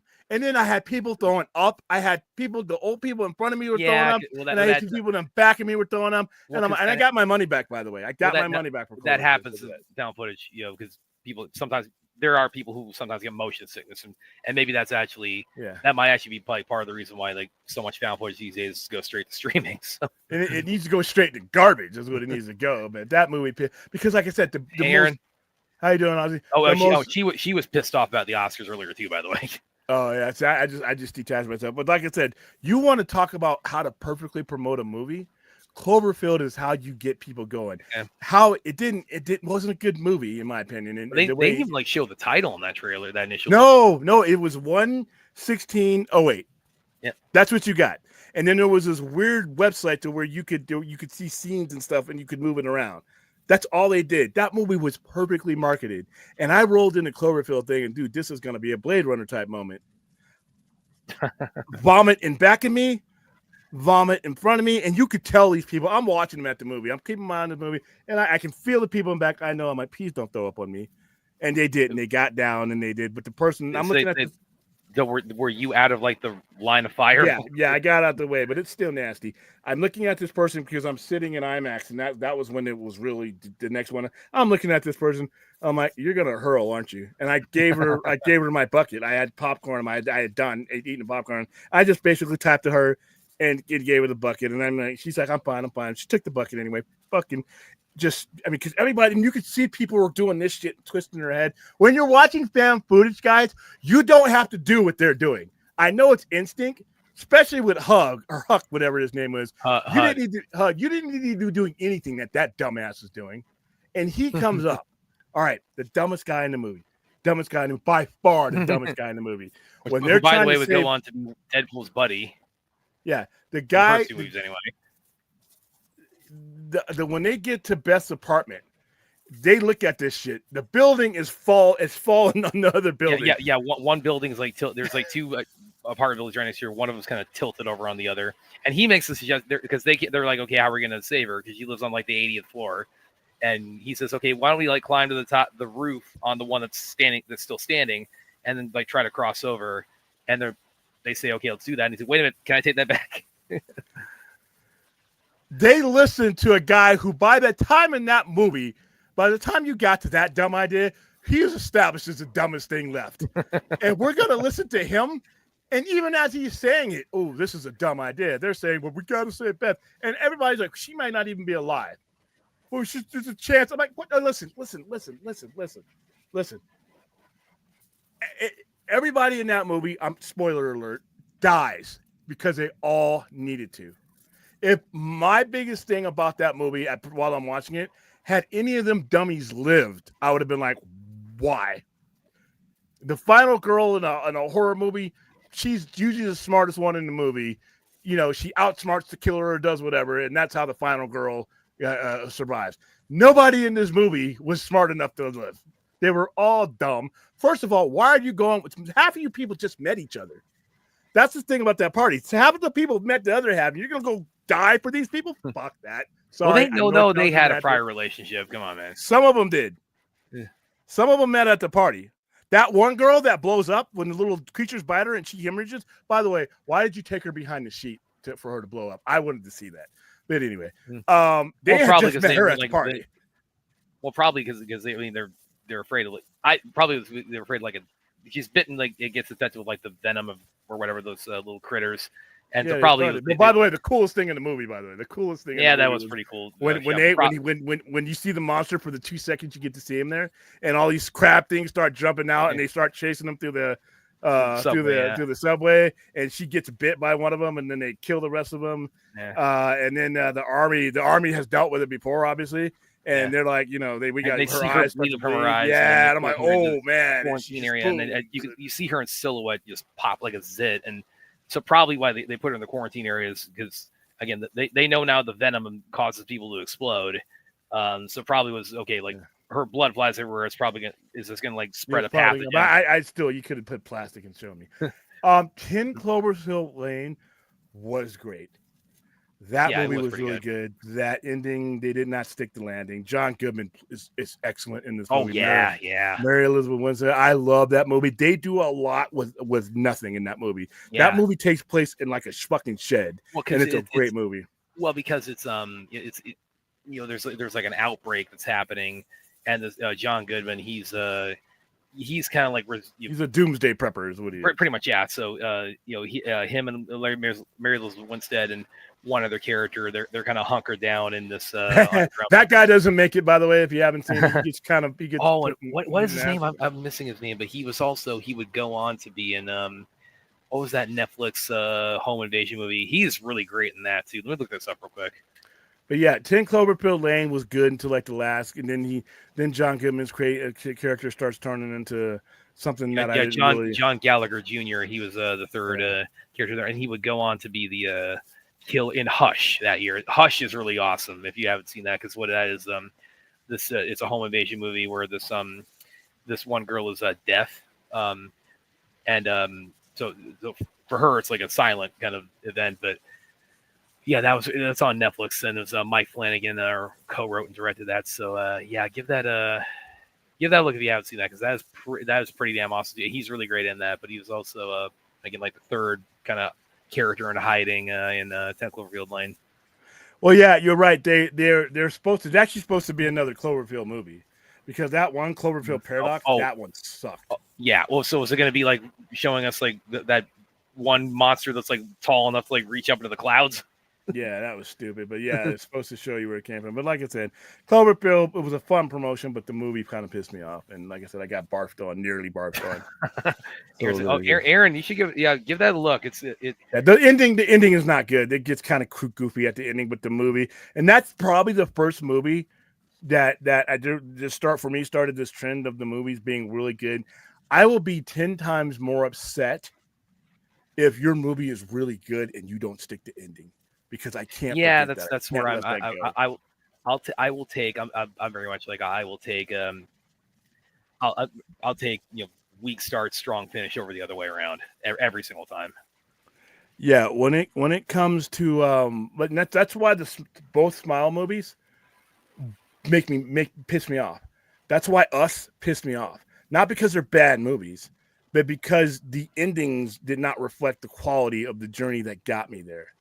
The ending of Us does not reflect the quality that got me there. The ending of Smile 2, that movie was intense. It was good. And Barbarian. Barbarian's another one. There's a trend of movies that are not entirely bad movies, but the ending matters, guys. The ending matters. How you land the plane matters. And these movies don't do it. Jordan Peele continues to do this to me. And I love that guy's work. But Nope was like, what the fuck? Nope was a really good movie. Let me look at what he has coming up. I mean, the last thing with the he didn't even direct was just his last big thing was this role in getting Monkey Man out to the world. That was something he came on. Yeah. Oh, William and with Cloverfield, if they had the technology in terms of better tripods or camcorders, no, because that wasn't the point. The point was for it to be that rudimentary. The point was that they had better technology. They had to get enough. They just did not. That's not the movie they wanted to make. You can't really use like tripods, and you're like running away from like a monster the size of a skyscraper. By the way, you spend the whole fucking movie running away from a monster I get to see for 6 minutes. Like I said, listen, J.J. Abrams, for those of you guys who you think you have to be a 100% devotee to one of your favorite directors, J.J. Abrams, that he's done things that made me angry, but he's done things that love. Fringe, if you have not watched Fringe, it's on Netflix, it's on everywhere now. Fringe is one of the best shows I've seen in the last 35 years, and it had to fight. Fringe was a science fiction show in the era of Fox pulling shit. Fox was science fiction. Fuck it, we'll show it out of order and cancel it. Fringe had fought to keep that show in the air, so I love that show for that very reasons. Please subscribe to the the Twitch link that's on the top, so we can start streaming from there. We are streaming from there, but Aaron, is there any found footage movie you do like? No. Yeah, I was kind of you just the way you describe it's like just, and I'm a big found footage guy, but it's like I can fully admit it's like it's I mean by its nature it's just not going to be everybody's cup of tea. Yeah, and like I said, I think Cannibal Holocaust would have been because it's basically the first one, but but they didn't really make you sick. I mean, the found footage. By the way, Cannibal Holocaust is bullshit found footage because I'm sorry, that camera is just a little bit too stable. While somebody's getting beheaded, while the people while the guy's running away, who also gets beheaded, he's finding a way to keep that camera real sharp on the people that are chasing him. So I'm like, all right, cool. I mean, at least I'm not throwing up at it. But yeah, I don't think found footage. I think found footage as a genre is trash. That's just my opinion, though. And Fort says nope is yours. This is actually I was just about to ask this because you just brought up Jordan Peele, and I was looking up he had his next thing he was going to direct from his Wikipedia. It was going to be it was supposed to come out December of last year, and then it got delayed because of the strikes, and now they don't have a title for it yet or like what it's supposed to be, but it's supposed to be out October next year. But with Jordan Peele, and I think you've talked a bit about this before because I'm kind of curious. because you said like this is kind of like a consistent through line where because it's a frustration you have with him, like with all three that he's done so far is like you like it up until the end. Yeah. Like does that include Get Out? I'm not a big fan of Get Out from beginning to end. Really? The premise of it was a little bit too Hitchcockian for me, and I didn't get the vibe. It wasn't a bad movie, but it doesn't. He has hallmarks. It didn't have the hallmarks that his other movies would have that are in my opinion true horror. Us, dude. Us is probably my way. Yeah, Us is probably. If I had to rank them, probably Us is. It's about neck and neck with Us and Get Out for me. Us was moments away from being one of the great horror movies ever, in my opinion. It was an ending away from being one, because while I'm watching that movie, I'm enthralled. I love that movie. So are you talking about? I'm assuming you're talking about like the twist with the Pete Nyong'o's character. That was stupid. You didn't like that? Okay. Didn't like that. Didn't need the explanation. Didn't need any of that shit. You know, they could have ended it once the doppelgangers were all out and we're all meeting their families and we're all. And did like the they whole could have like, ended it like that. Joining their hands, like 80s throwback. Yeah, Hands Across America. You know, they could have did something like that, and then that was the movie ends. That ending just really, really crashed that movie for me. And then nope. There's a couple, not just the ending that bothered me with Nope. Listen, you can't have a monkey fucking people up like that and then never refer to that beautiful violence that I'm sitting in here with my soda. I got the popcorn going. I'm sitting back just barely getting the seat warm and reclining, and that you're gonna give me that, and the movie never reaches that kind of violence again. Also, the thing eating the people was it looked like something off the flying saucer guy. Yeah, and when the people were being digested, I'm like, what is this? This looks like Sid and Marty. This looks like, go look up Sid and Marty Cross, Sigmund and the Sea Monster and the Bugaloos. That's what that looked like. The story kind of fell apart on me. And then, like I said, when I finally realized why the monkey was even relevant at all, I really didn't care about that character. I stopped giving a shit about that guy. I'm going to tame the beast. What?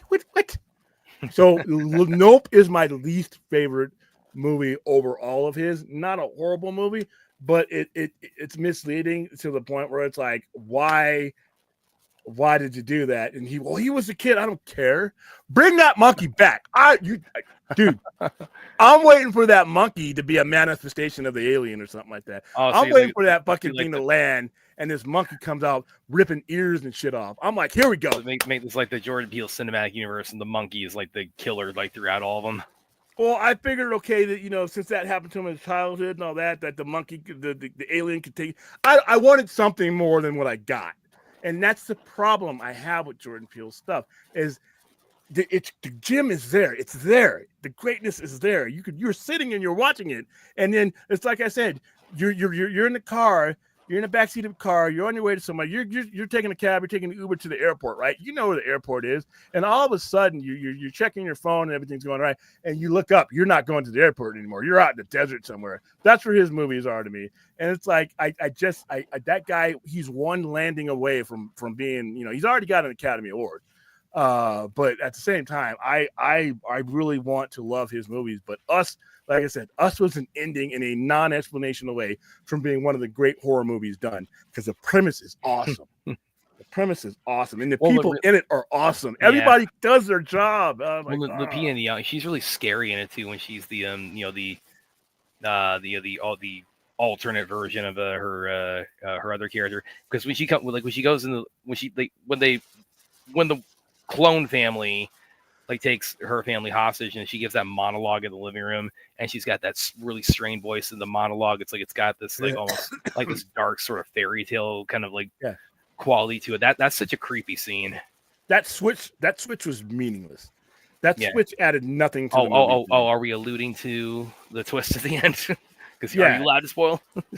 Yeah, it didn't. Listen, I'm sorry, the movie's been on a while, but it did that didn't need to happen. And the explanation, to be honest with you, that didn't need to happen when it happened. But like I said, other than that, if I would have just got up and left when they all started getting out, kill people, and then nobody ever tell me what the ending was, that movie would have just stuck it for me. I really enjoyed that movie.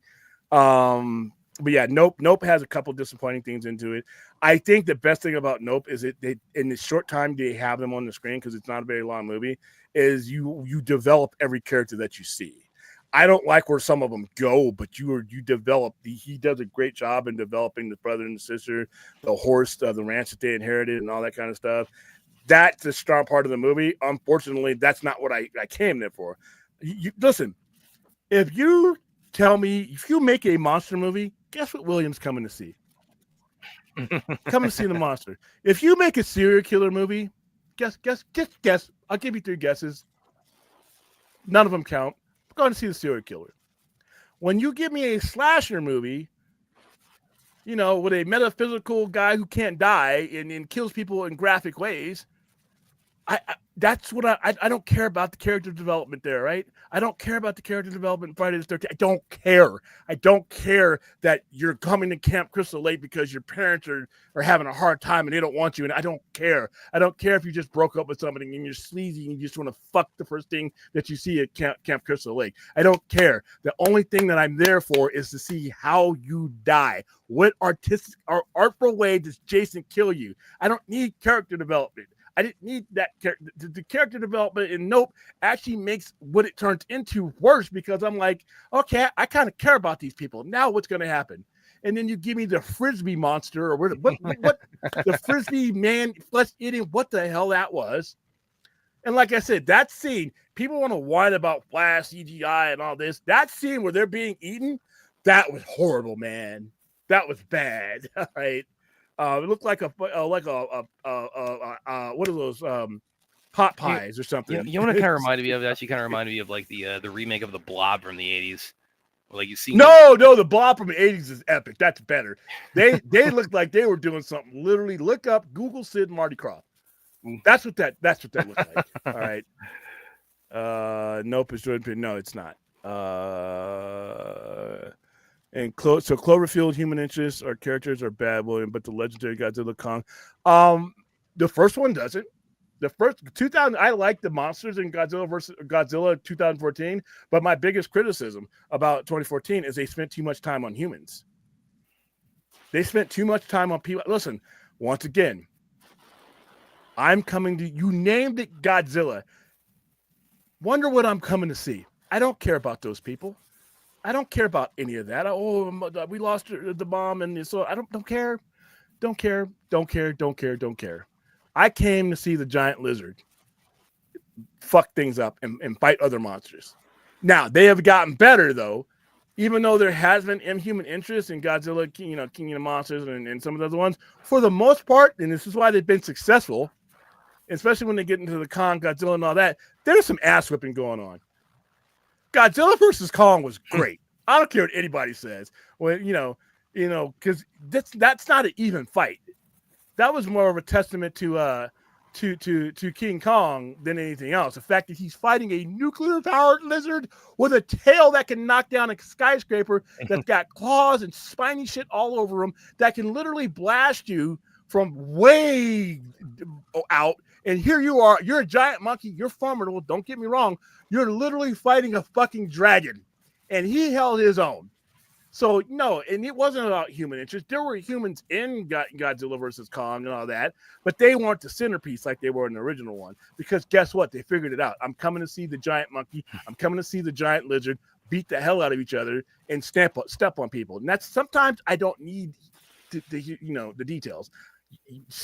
Sell me what you're selling, and that's it. Now, if you name the movie Godzilla versus Kong and family, and I think then I'm not going to go see it. But you advertised a monkey fighting a radioactive lizard, and you gave it to me. So yeah, I don't need human interest in those movies. Are monster movies supposed to be horror? They're not scary. They should be compelled. They should compel horror and fear. It all depends. Yeah, that speech he gave, like I said, you're never going to see that again. And that was real. That was real as far as what he thought. And that was when they went with legitimate heat. So yeah, that whole all you fans can stick it, because to be honest with you, that's how Hogan felt about the fans. We would find out later. Hulk Hogan wasn't to eat your vitamins and do your exercises and all that. Hulk Hogan didn't give a fuck. about people. I mean, he didn't even want to. Half the time, he didn't even want to be near him. So when he says that stuff at Bash at the Beach, that's Hogan talking from the heart. That's Hogan talking from the heart.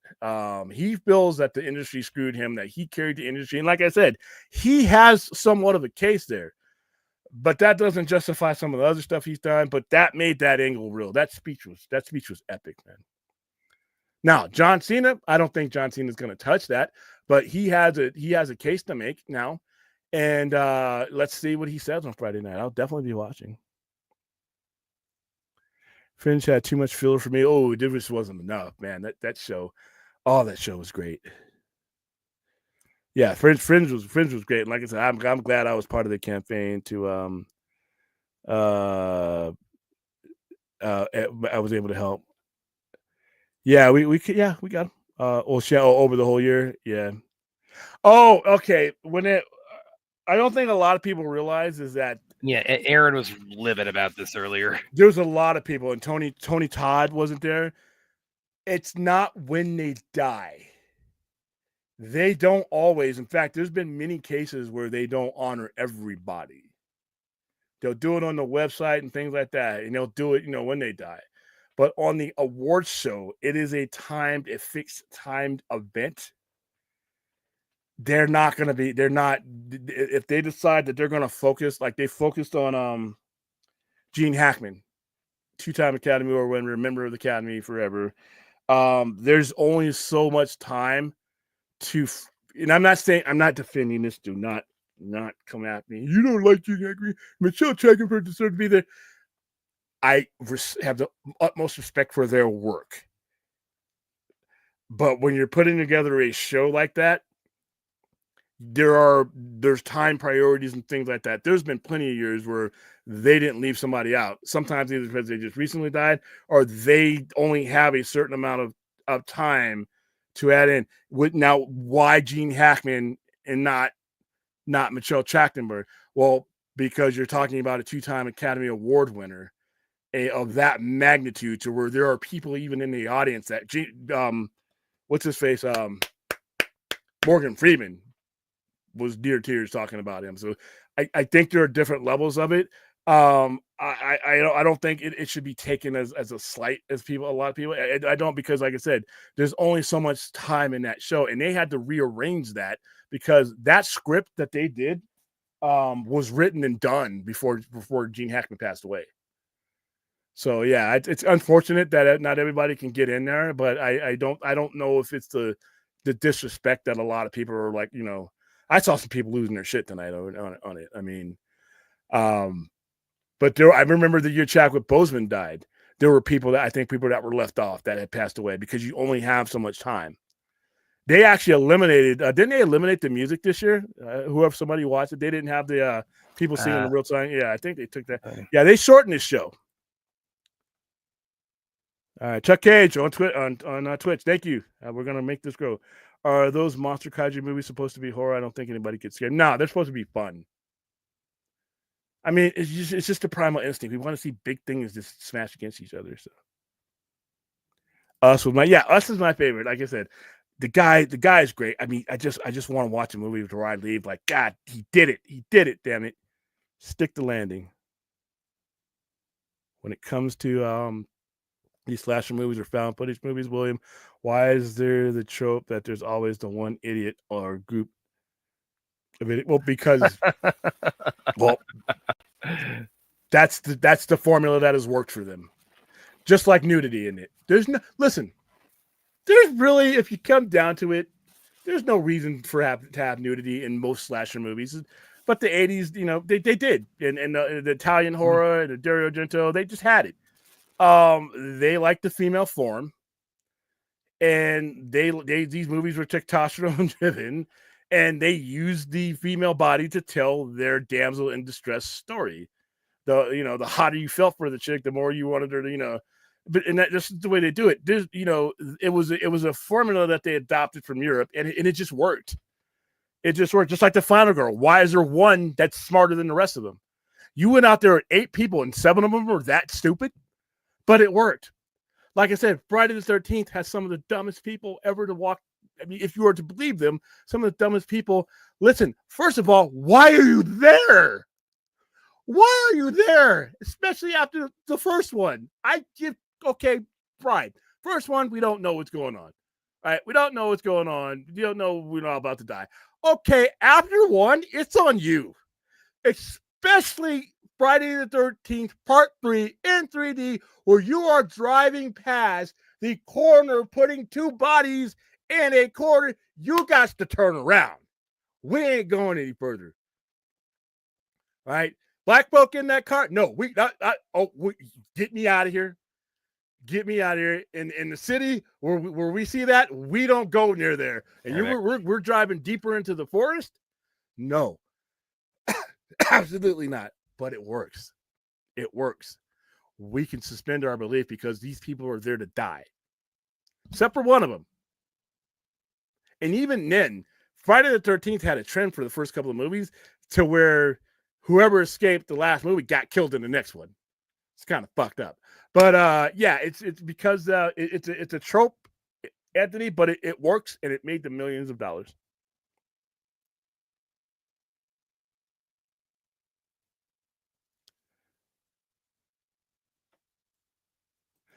I mean, they were the ones that remained in the interim, but like I said, Godzilla, the legendary franchise, got off to a rough start.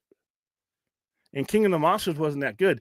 If it weren't for the fact Godzilla versus Kong was already mostly done, Godzilla King of the Monsters really would have hurt. But they had already been making the movie, so that's why we got. And thank God, because Godzilla versus Kong is great. Let's see the human stuff in American. We got Aaron here says, I feel the Oscar should go for another hour, then add stunts to it too. 100% with you on that point, Aaron. Also, why they'll fuck that up? Why? And by the way, we're gonna get stunts from like Love Stories and Human Interest. That's what it'll do. It'll just be another hour I don't watch.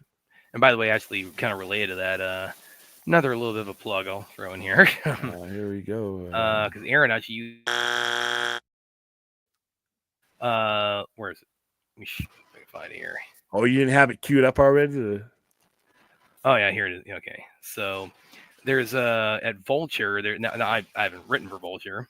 Would love to, maybe someday at some point. What a weird name to name a publication, by the way. But a gentleman named Brandon Strussing, he started a couple years ago an event called the annual Vulture Stunt Awards, and I'm acquainted with a number of people. Again, in the action, martial arts, media circle, things like that, and reached out to Brandon, and I got to be a voter in this year in the Vulture Stunt Awards. So yeah, just showcasing it right here. Brandon, thank you very much for the opportunity. Well, okay, it's got the whole paywall thing there, but I'll go ahead and put it in the chat for you guys if you want to read that. But thank you very much, Brandon, for the opportunity to vote in the Stunt Awards this year, and I look forward to doing it again this coming year. As you can imagine, things like Life After Fighting and Shadow Stray has got a lot of love. It depends on if Tony Todd's did what James Earl Jones did, which was give the Universal the permission to use his voice, because James Earl Jones wanted the voice of Vader to go on. If he did that, I would love to see. I don't have a problem with using the CGI to bring back a character if the character means that much to the story.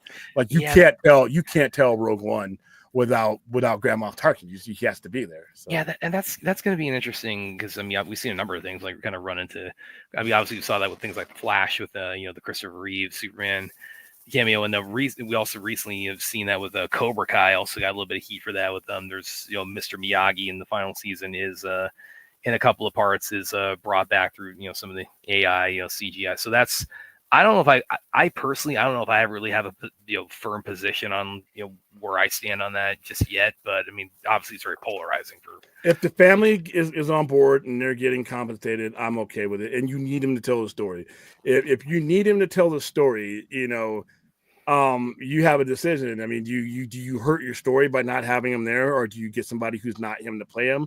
It's a decision. It's a case by case basis on what works for the story. Is it more compelling to see Pat Morita playing Mr. Miyagi or some other guy playing Mr. Miyagi, or to not have Mr. Miyagi in the part of the story that you need him to? So I think that you have to pretty much weigh all that. Yeah.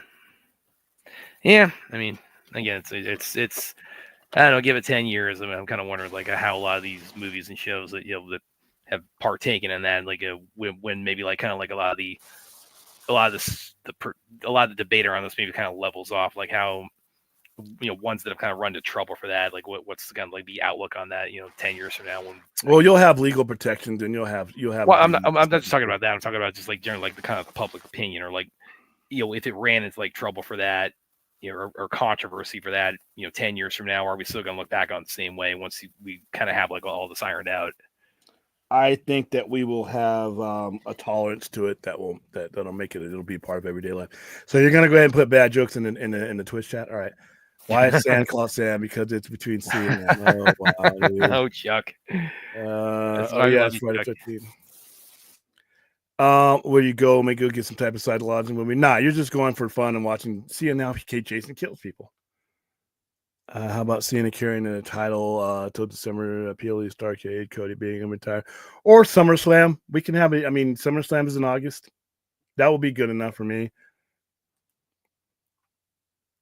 All right, we're about to wrap it up here because we've been. Oh wow, 2 hours. Oh my god, it's Brad's fault. Well, yeah, of course. I haven't seen the hashtag in a while, so I guess you just brought it back. Blame Brad. Yeah. Nothing works in Halloween Kills. Sorry. I mean, even the legendary Donald Pleasance can't really save that movie. All right, guys, that's gonna be it. We will be back tomorrow night. I'll probably hit the air at about the Man Without Fear. Yeah, probably about 11:30, 11:45, so that we can get started and get everybody synced up and everything else. I don't know if we're going to Twitch that one or not, but I mean, most of us have Disney Plus, so I think we'll be good there.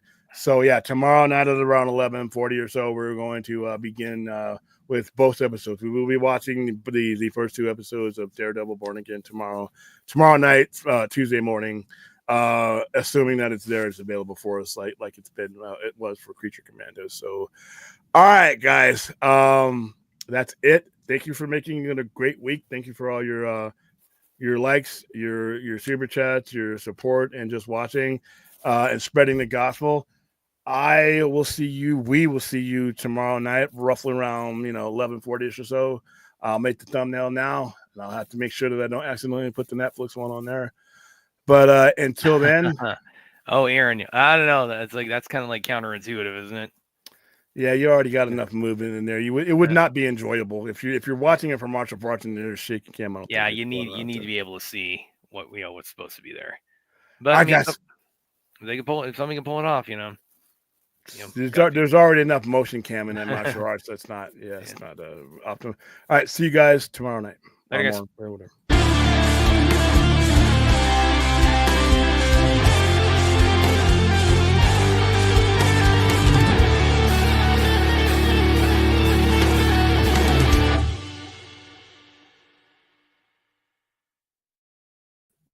Dude, you drive me crazy with this shit, Anthony, but here we go.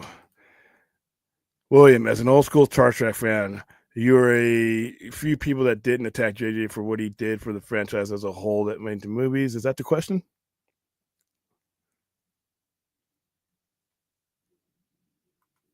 What's the that's not a question, Anthony. That's a statement. Yeah. Oh, are you asking if I want? Yeah, I love those movies. They saved Star Trek. All right. I answered your question. So I'm going to go 2 weeks without answering any more of your questions, Anthony. No, I'm just kidding. See you tomorrow night, guys. Bye.